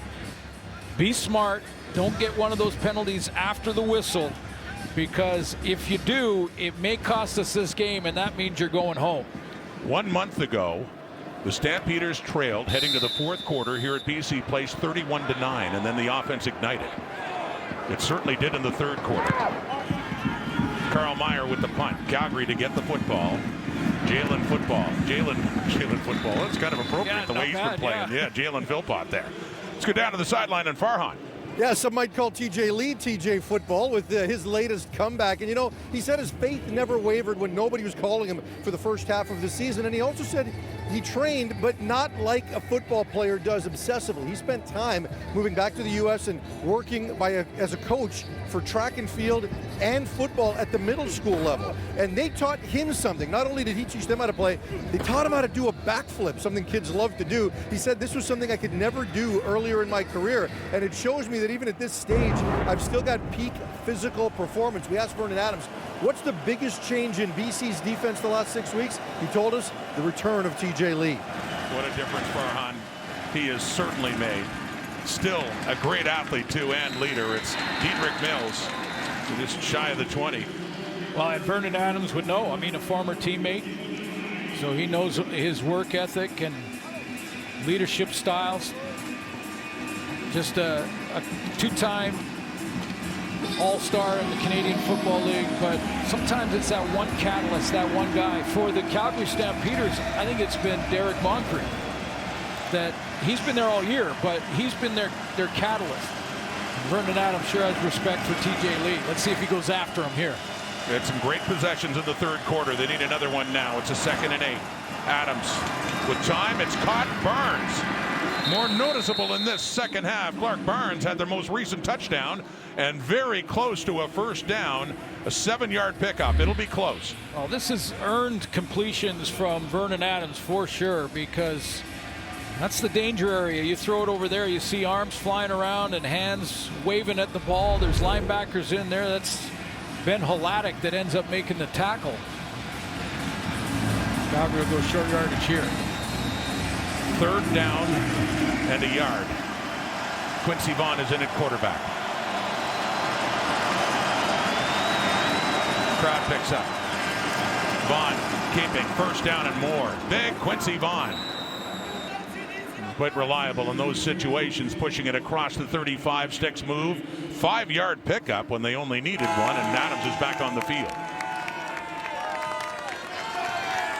So what does Mike Benavides have for Vernon Adams? Because he is in a groove over those last 2 series, especially the penalty-aided drive where he started making those plays that capped off with the touchdown to Clark Barnes. Send some more pressure, you leave your back end and your DBs in one-on-ones. Up across the 35, 6-point difference. Calgary trailing, but with the ball. Faking to Philpott, and then rolling to the right, and it is caught up near midfield. The flag is out, and it looked like a hold was taking place near Adams on Matthew Betts. Holding, Calgary number 19, 10-yard penalty, repeat first down. It was Quincy Vaughn. We saw him in short yardage before, but yeah, kind of wrapped up Betts there. Yeah, occasionally Quincy Vaughn will stay out and he'll be like a tight end. And you see him just climb on the back of Matthew Betts. Betts knew it immediately. Discipline, discipline, discipline. Yeah. And all smiles, of course, when he sees that flag come up, but you're right. Well, yeah, pushes him back. But Quincy Vaughn there made a choice. He made a decision to do that. And the result is a 1st and 20 on that holding call against Vaughn. Back to the 26. Adams completes it.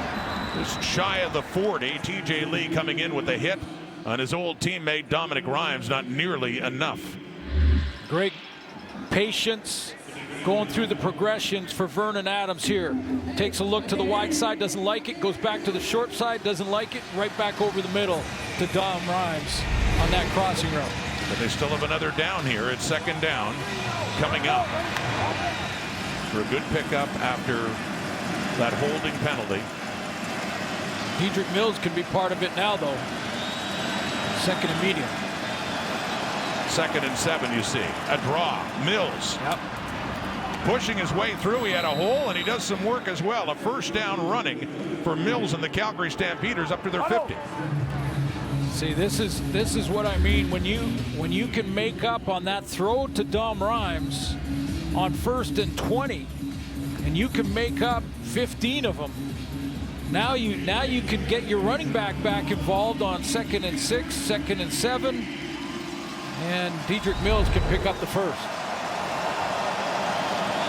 This Calgary offense has been much better in the second half. Adams to the right, quickly for Rhymes. He catches it. Kent tackles him, but it'll be a 2nd and short coming up. They get into the BC zone.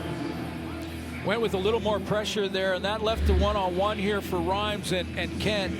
And Kent took it. He looked like he might try to undercut this. He looked like he was going to take the undercut route and go for the football, then changed his mind. Put it right out there in front of Rhymes, so only he had a shot at it. Call it a gain of 7 and a 2nd and 3.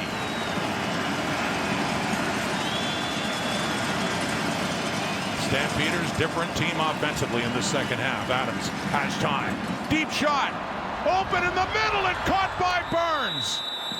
The soft hands of Clark Burns brings it in, and here comes Calgary again after a 41-yard pickup. No safety in the middle, deep post right to that middle. And when you take a look at the pressure, it's straight man-to-man. Jackson Finley has a man in the coverage, so he takes that underneath route. And there is no safety back there. When you see Finley come down low, he's going to take one of the receivers out of the right side of the formation. It's Brooks. No safety in the middle, and Vernon Adams says, no, I'll take that. A couple of their young Canadian receivers, Philpott and Burns, each with 73 yards receiving and a touchdown. Here we go. Faking, and then off to Philpott. He has the catch. He cuts it back inside the 10. Jalen Philpott doing a lot of work to get it down to the 7. Big game. Saw his brother's game, I'm sure, or at least heard about it, probably on his phone. Took a look. Saw Tyson had a big one from Montreal. So I got to contribute. Tyson earlier at 10 catches, 135 yards, 1 touchdown receiving. He had 1 rushing as well.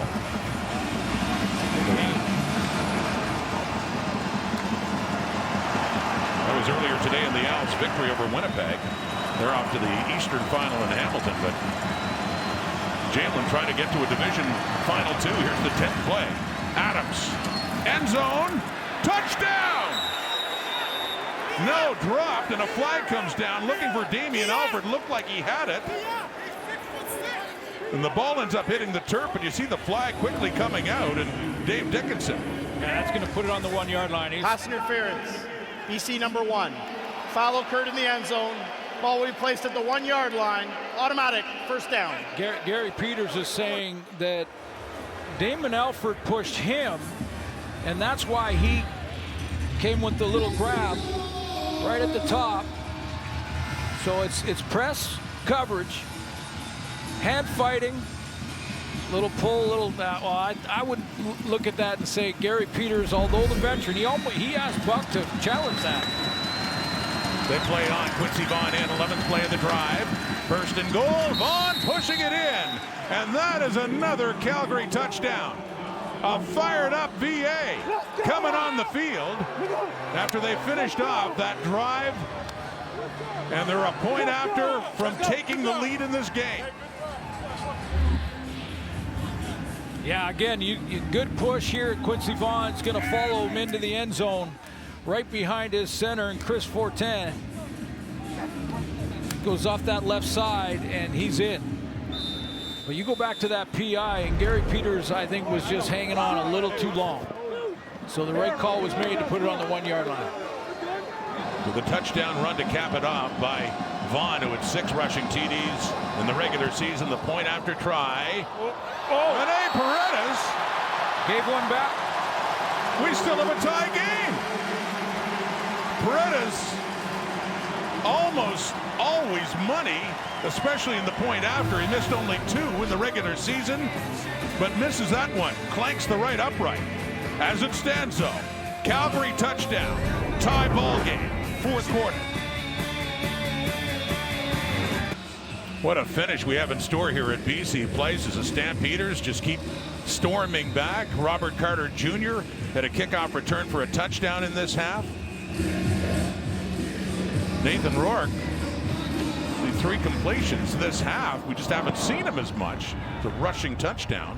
It was after an 11-play drive. 7 McGee has it for BC. We're tied at 27. McGee called down right at the 30. And the reason why we're tied is this. After the Calgary touchdown, usually absolute money, Rene Paredes clanks it off the right upright, and it does not go through. 27. The 2 head coaches are rivals today, but they were teammates. Suits go back 20 years ago.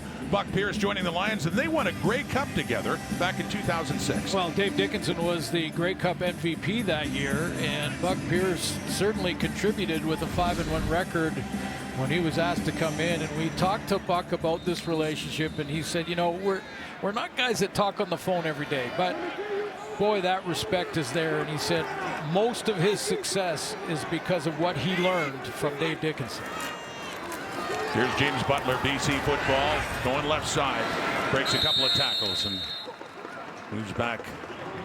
7-yard pickup. And how about this for great quarterback play? You got Dickinson, you got Pearson. Look at that guy in the middle, Doug Flutie, talking to them in Winnipeg before the 06 Grey Cup. Yeah, just great relationship. And he said, yeah, you know, my success is largely due to what I learned from Dave Dickinson, and more in just how he carried himself, how he worked, how he prepared. One veteran coach, one rookie head coach.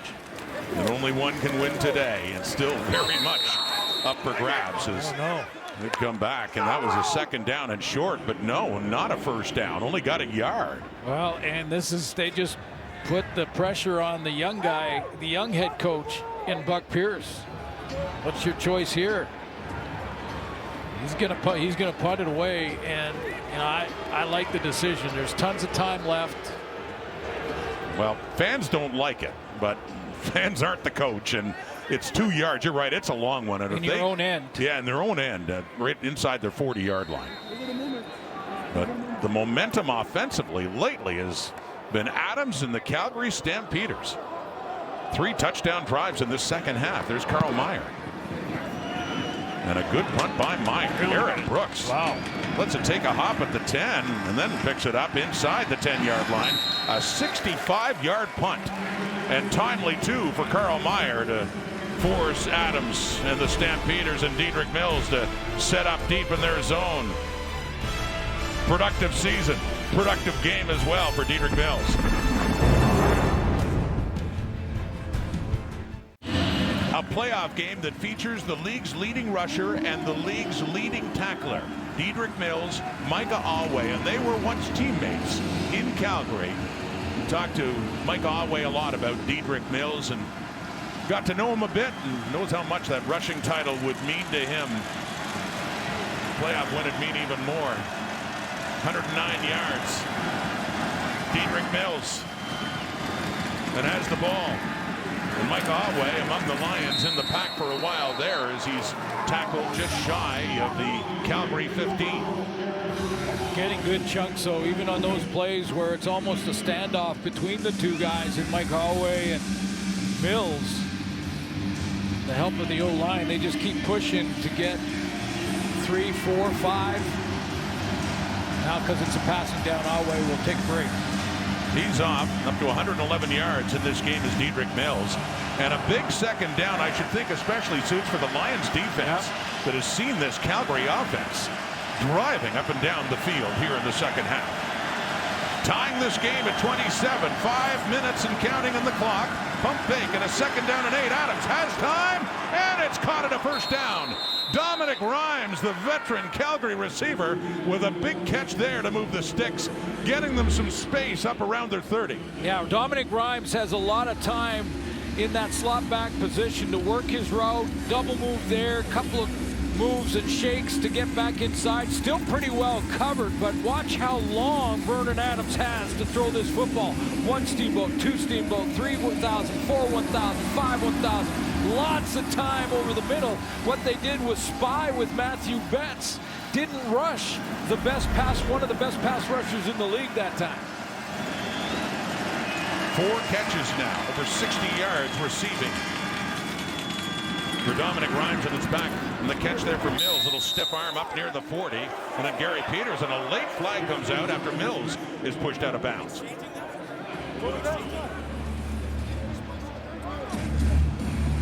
He's going to add some yards to it.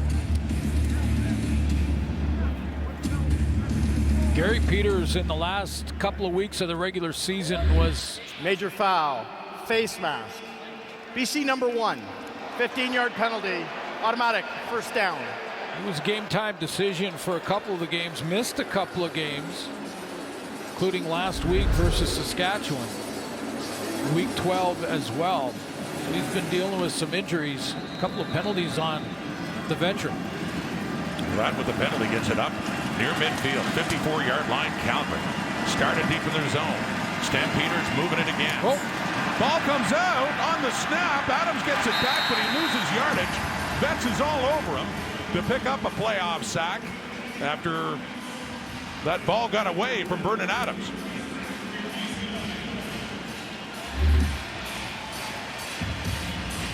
He's just coming off the edge and just waiting to read this play. A quick redirect to go into the middle in case they handed it off there to Choquette, but that ball hit the turf and VA was lucky just to recover it.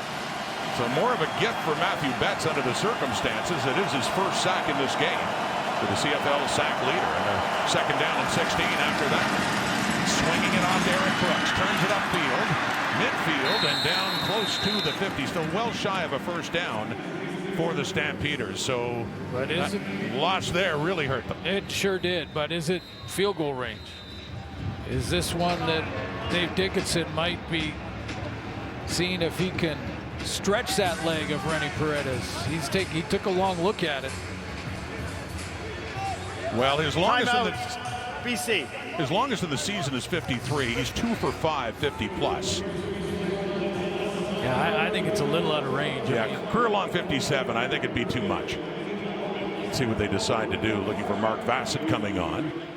And they are indeed going to punt it away and see with Bassett, who leads the CFL in net punting yardage, a more important stat.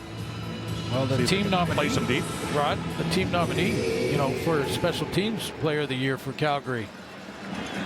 Not often you see a punter get that nomination, and hasn't played the entire season too. They had, remember, Fraser Mazin as well is starting the season.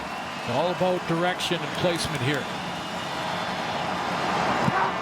Here we go for Bassett. What a great punt. And right down. Yeah, nowhere to go for Seven McGee. Can't get his hand on the ball there. Right down at the 5. A 46-yard punt, more importantly. Beautifully placed. And Nathan Rourke, whose yardage we're not used to seeing, especially lately. 12 for 17, but only 163 yards passing. No touchdowns, no picks. He does have the rushing touchdown. Had that one drive where he ran very well. And one of the BC Lions are down after that punt. And that is Seven McGee, the punt returner. He may have caught a cramp in his calf. Yep. Never got his hands on the ball that time around. Well, you know, I don't think it's changed. If you're the BC offense or Buck Pierce calling these plays, and what Nathan Rourke's got to do, he's got a long way to go. And he's got 3 minutes to get there, which is a long time in Canadian football.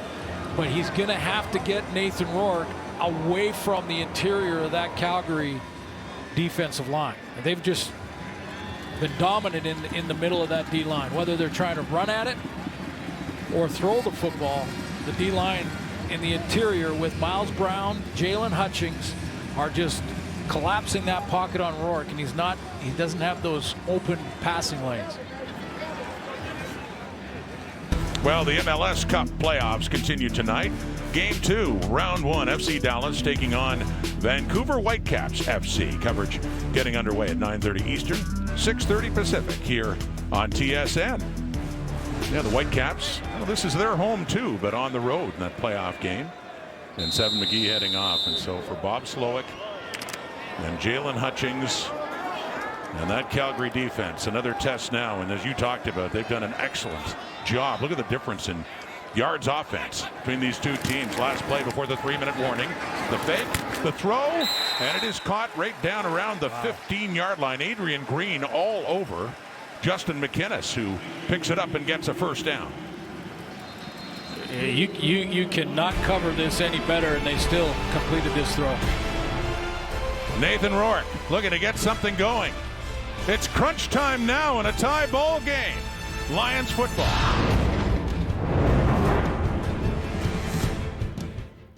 About that championship they once won together. I don't think that matters right now. No. They're standing in each other's way. One of them is going to head off, one of these head coaches, to the West Final next week. And as for who, it is so close. Tie ball game. Under 3 minutes. Great drama here at BC Place. Well, so far, Dave Dickens has got to be real proud of his defense. They've played great this afternoon. Really limiting Nathan Rourke. 4-man rush again. Rourke and completes this one just outside the 20. That is caught by Javon Catoy. Sets up second down after a 6-yard gain. That includes their DBs. I mean, you mentioned that off the top with Sheldon Arnold, Anthony Johnson coming back off the injured list and making it tough for Nathan Rourke to throw around the rush and be deadly accurate or else get in trouble. Been quite the effort from this Calgary defense. Do they have another stop in them?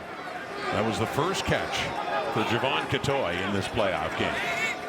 2nd and 3. The BC 22. Rourke getting him again. He's trying to escape, but he can't. And it's Hutchings again. And Miles Brown that time, excuse me.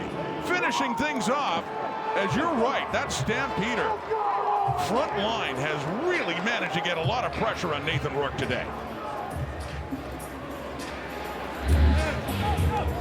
This is the pressure on the interior of the line, and Rourke from the pocket is, as they collapse it, you see Miles Brown getting that great push right down Main Street. He's the first guy he tries to elude, and he can't beat all 4 of them. Back in the first half, Brown and Hutchings teamed up on Rourke. Brown got the sack there, gets another one. But what a force inside for Calgary, and because of it, BC has to punt. Calgary's going to get the ball under 2 minutes to go in a tie ball game. 62-yard punt. Here's Brooks. Oh, ball's out! BC has it! Oh, my. Biggest play of the game on the turnover. As the Lions take over, Kieran Poisson on special teams saw an opportunity and pounced on the mistake, the fumble by Eric Brooks, that has immediately turned the tide of this game. Brooks has to gather this up and retreat to get it.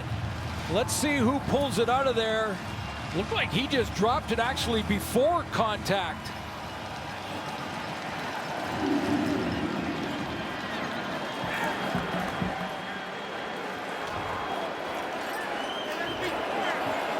Right there, a little bit of a open field tackle. Adam Auclair. We saw Josh Haggerty come in 27, and Adam Auclair as well, converging. Let's see if it was the left arm of Haggerty that actually punched it loose, but whatever. BC ball, another chance for Rourke and Butler, and the tackle by Derek Moncrief to. That is the first turnover. That's for you. Mom, Dad, Ella, everyone back home. I love it all, guys. That's for you guys. First turnover of this game. And the Lions get the ball in field goal position at the very least. What a play by Moncrief on first down, though, to put Nathan Rourke in second and long. No gain at all, Butler, but Eric Brooks has been stellar for Calgary as a receiver and a specialist on the returns. And Diedrich Mills having a word with him. Just one turnover in this game, and that was it. And how important is it looming right now? A 2nd and 10 at the Calgary 32. And it's incomplete. Anthony Johnson. Keon Hatcher wants a flag. No flag out. Johnson, his first year with the Stampeders, and a big defensive play here. Well, let's see if there was some interference. Keon Hatcher was not happy with the play of Anthony Johnson here. He thought he could grab. I think the crowd's starting to buzz as if they want Buck Pierce to challenge this, and he may have. See a little tug of the jersey before the turn of the route. BC is challenging there you go. For pass interference. The replay center will review the play. And all this started, and the coaches' challenges, this was the thought that in games like this, down to the wire, close games, that's when you want to be able to challenge, take another look, make sure you get all the angles, and see if it was or wasn't pass interference.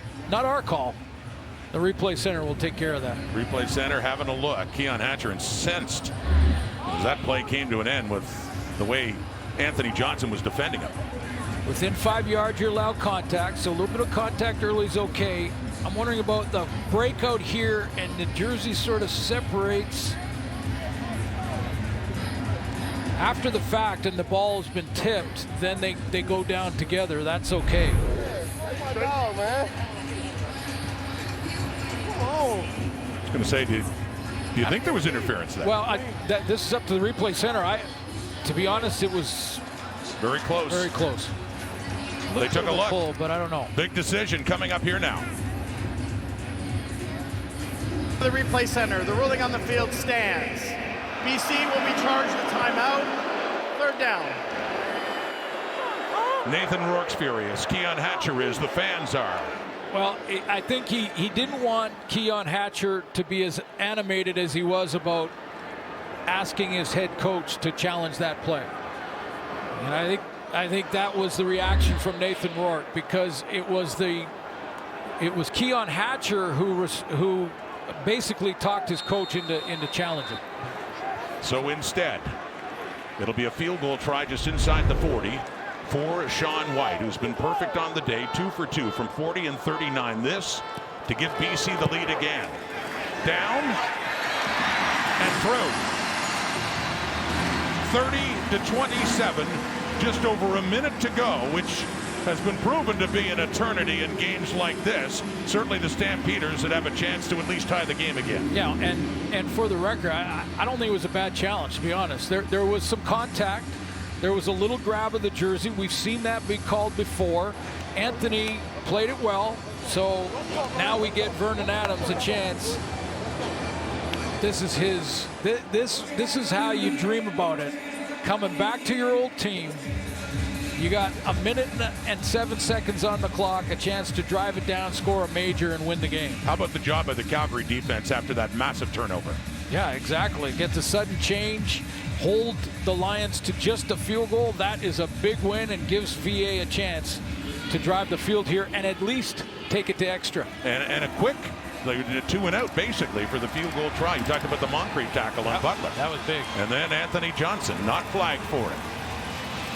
Ludwig Choquette and on special teams, the tandem of returners back there with Kalen Horton, or excuse me, with Brooks, Eric Brooks, who had the fumble the last time on the punt return. 1:07 on the clock. Carl Meyer with the kick. Down to Brooks again. 25, 30, 35 spins, and his tackle. Let's go down to Farhan. Guys, after that last Eric Brooks fumble, the first person out to him was Vernon Adams. He told him, don't worry, I've got your back. It's part of the leadership that VA wants to show. He wants to empower everybody. He's got a chance to do that here. Meanwhile, some tension on the Lions sideline. Their defense has been on the field a long time in this second half. Let's see if they can hold up here. That's a great point, Farhan. And the way Calgary has been moving this football in the second half, they have reason to keep their confidence. 1:01 on the clock. And a good place to start, up at the 37, just down a field goal. Crowd picking up here at BC Place. 4 receivers to the right. Adams with time, he looks to the left, looking deep, and Gary Peters is there on Tevin Jones. That falls incomplete. Boy, Nate Dickinson was not happy either with the decision or the throw or the route or something, but he was pretty animated himself on the sideline. Gary Peters played off and didn't let Tevin Jones get down the field. He had that one tracked. The Saskatchewan Roughriders are watching, waiting to find out who their opponent will be at Mosaic in the Western Final next week. And as it stands right now, could be either team. 2nd and 10, 55 seconds on the clock. Another 4-man rush. Adams takes a deep shot down the middle for Philpott. He is hit as he caught it. Oh my goodness. How did he hang on to that? Jalen Philpott with the biggest catch for the Calgary Stampeders today. In coverage, taking a hit, pocket collapsing, and hangs on to the football. What a catch. Maybe the best of his career so far. That's a big hit. For 42 yards, Philpott. Here come the Stamps. VA with time. Takes a shot to the end zone for Rhymes, and that's too far. Jackson Finley with him. And they were working quickly after that incredible catch by Jalen Philpott. Now Vernon Adams is in field goal range to tie this game and take it into overtime. And no, he doesn't want to do that. He wants to play for the major. He wants to play for the win. I got that. But he also has to be smart with the football here. And even though it's 39 seconds, start keeping an eye on that clock as well, given what happened at the end of the first half. They were denied a field goal. Loading up again. Into the end zone, but no. Looking for Jones again, so 2 deep shots. See that? After the catch by Philpott. That was a risky throw from Vernon Adams to make this decision on the go route with Ronald Kent in his zone look, playing deep in the outside third. Look at, he is tracking the ball and has the best chance at possibly intercepting that, and that is game over. Now Calgary gets a chance to tie it. Well, another question about clock management with those deep shots is BC's going to have some time on the clock coming back. 33 seconds. Doesn't sound like much, but if Paredes ties it here, kicked and good it is. We get a tie game again, but we've seen teams drive down in less than 29 seconds and pick up a walk-off field goal, and that's what Buck Pierce is hoping his Lions can do now. Well, and it starts with the special teams. Go get him right now. Hey, play clean. Go get him. I got you. VA still coaching them up and staying vocal. But you're right. Nathan Rourke has time. He has time for probably 4, maybe 5 plays if he's efficient. But to emphasize again the job Calgary's defense has done, and they'll be called upon again now with BC needing to drive into field goal position. And no timeout. And no timeout. Because of that challenge that they lost. And I think that's what Nathan Rourke was so animated about. He was, so when we challenged that one, which was so close, lose a timeout. You lose the timeout if you don't win it, and we may need that timeout. And they certainly do. See what Seven McGee or Robert Carter can do in this return to set up maybe 1 or 2 chunk plays from Nathan Rourke if he can get it done. Each has had a huge return in this game. McGee off the opening kickoff. Carter the return for the touchdown. It's in Carter's hands now. And he can't get through this time. Good coverage. Down at the 25 for Nathan Rourke. 23 seconds. Sean White, his career long is 55 yards. That was a while ago. Doesn't have anything 50 plus this season. You know, if you're talking about the efficient passing game, you probably have 4 plays in 23 seconds. And White's longest this season was 49. But if that interior of that defensive line forces Rourke to run around, remember what happened to Vernon Adams at the end of the first half. He started scrambling around and lost those valuable 4 or 5 seconds that they needed for that field goal. And that field goal does kind of loom large right now for Calgary. But we'll see what Rourke has. He just hasn't had much time to throw the football because of that pass rush. Did wonder at the end of the half, to your point, will Calgary pay for that mistake with the clock? When they should have had, with 8 seconds to go. Not yet. Not yet. Not yet. It's well, as long as they're still playing, it's still anybody's game. So they also did miss a point after try earlier on. So there's 1 point. What a finish. My goodness. Winner goes to Saskatchewan. Still very much to be determined. BC football at their own 26. Seven McGee. Another cramp. Cramping up again.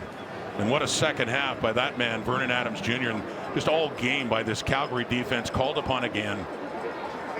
You know, for everything Nathan Rourke has done, which is so considerable this season. Tev, it's good. Limited to 180 yards passing on 14 of 20.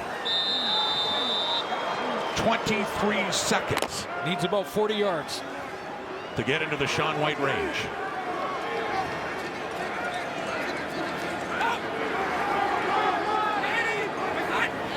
First and 10. Handing off. James Butler. So they do a running play, and they get it round the 30. 19. Are they thinking OT here? Yeah. I mean, that could be the only thought. Run the ball on first down. Thinking OT, but see here, 4-man rush. Rourke wide open. Caught Stanley Berryhill. Good pickup. 9 seconds to go. They're still in their own zone. They're about 15-20 yard out or dig route over the middle, depending on what coverage they face. Put Sean White in range. Realistically, about the 45 you think they'd have to get to, at least, of Calgary. Rourke again. It's caught. It's McInnes. 3 seconds on the clock. And they've got it close enough for Sean White. And he was covered. Grant was over the top. He opens up, and it's just over the outstretched hands of Lee. And Dave Dickinson can't believe it. Down to the 36. Be about a 43-yard try for veteran Sean White, who has missed only 2 field goals all season long. Highest completion percentage in field goals of any kicker this year. For the win. He gets it.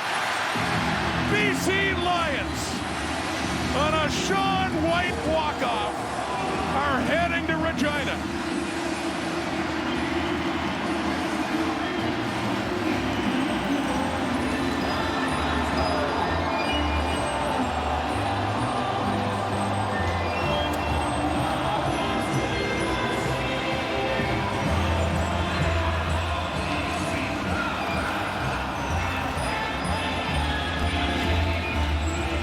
Dejected Vernon Adams Jr. so close. Such an admirable second half, especially, to get them back into this game. And you will have to wonder, as the Stampeders think of what might have been about clock management in this game, and gave BC enough time to come back, and a remarkable finish for the Lions. Yeah, true. But I will say this about the Calgary Stampeders and their season and this game. I mean, this game, to hold the #1 offense in the league, this offense for BC is putting up close to 500 yards net per game in the regular season. This Calgary defense gave them all they can handle. Philpott with his big plays. VA got them back to tie this game. So those decisions aside, this is the way it ends after Kick Canada hits a deep one to Justin McInnes. Sean White is money. 28-yard catch by McInnes sets up the Sean White field goal. That takes them to Regina and the West Final. And oh, what a feeling for Buck Pierce when they had a lead at one point of 13 points. But Calgary came back, made it so interesting. Let's go down to Farhan now. Let's start with the kick. You've made some big ones in your career. Where does that rank? Oh, that's up there, man. That's got to be #1 right now. Especially to do it with my hometown. It was packed tonight. The fans showed up and we showed up. Different type of second half. Calgary had all the momentum, but when you get the ball back with a couple of seconds left, do you feel like Nathan's going to put you in position? I was just going to say that. We're on a special team right now. We can score at any point in this game, anywhere on the field. I was staying ready since 9 minutes left, so I knew they would give us an opportunity to win. Thanks for this, Sean. Congratulations. Thank you. And Nathan Rourke savoring this moment, I'm sure. 16-22, 223. But as you talked about, a big part of this story, too, not only Vernon Adams, but Calgary's defense and how they kept the Stampeders in this game. Yeah. Just an outstanding effort and an excellent season, a successful season, even though their season is over. The Stampeders bounced back after missing the playoffs last year and nearly booked their ticket to the Western Final. Instead, it'll be Nathan Rourke and the BC Lions heading off to Saskatchewan to take on the Rough Riders next Saturday in the Western Final for the right to go to Grey Cup 112. The Alouettes won earlier. They'll go to Hamilton. The Lions, by the skin of their teeth and a Sean White walk-off, take it here at BC Place. Thanks for watching. We'll see you next week. The CFL playoffs continue.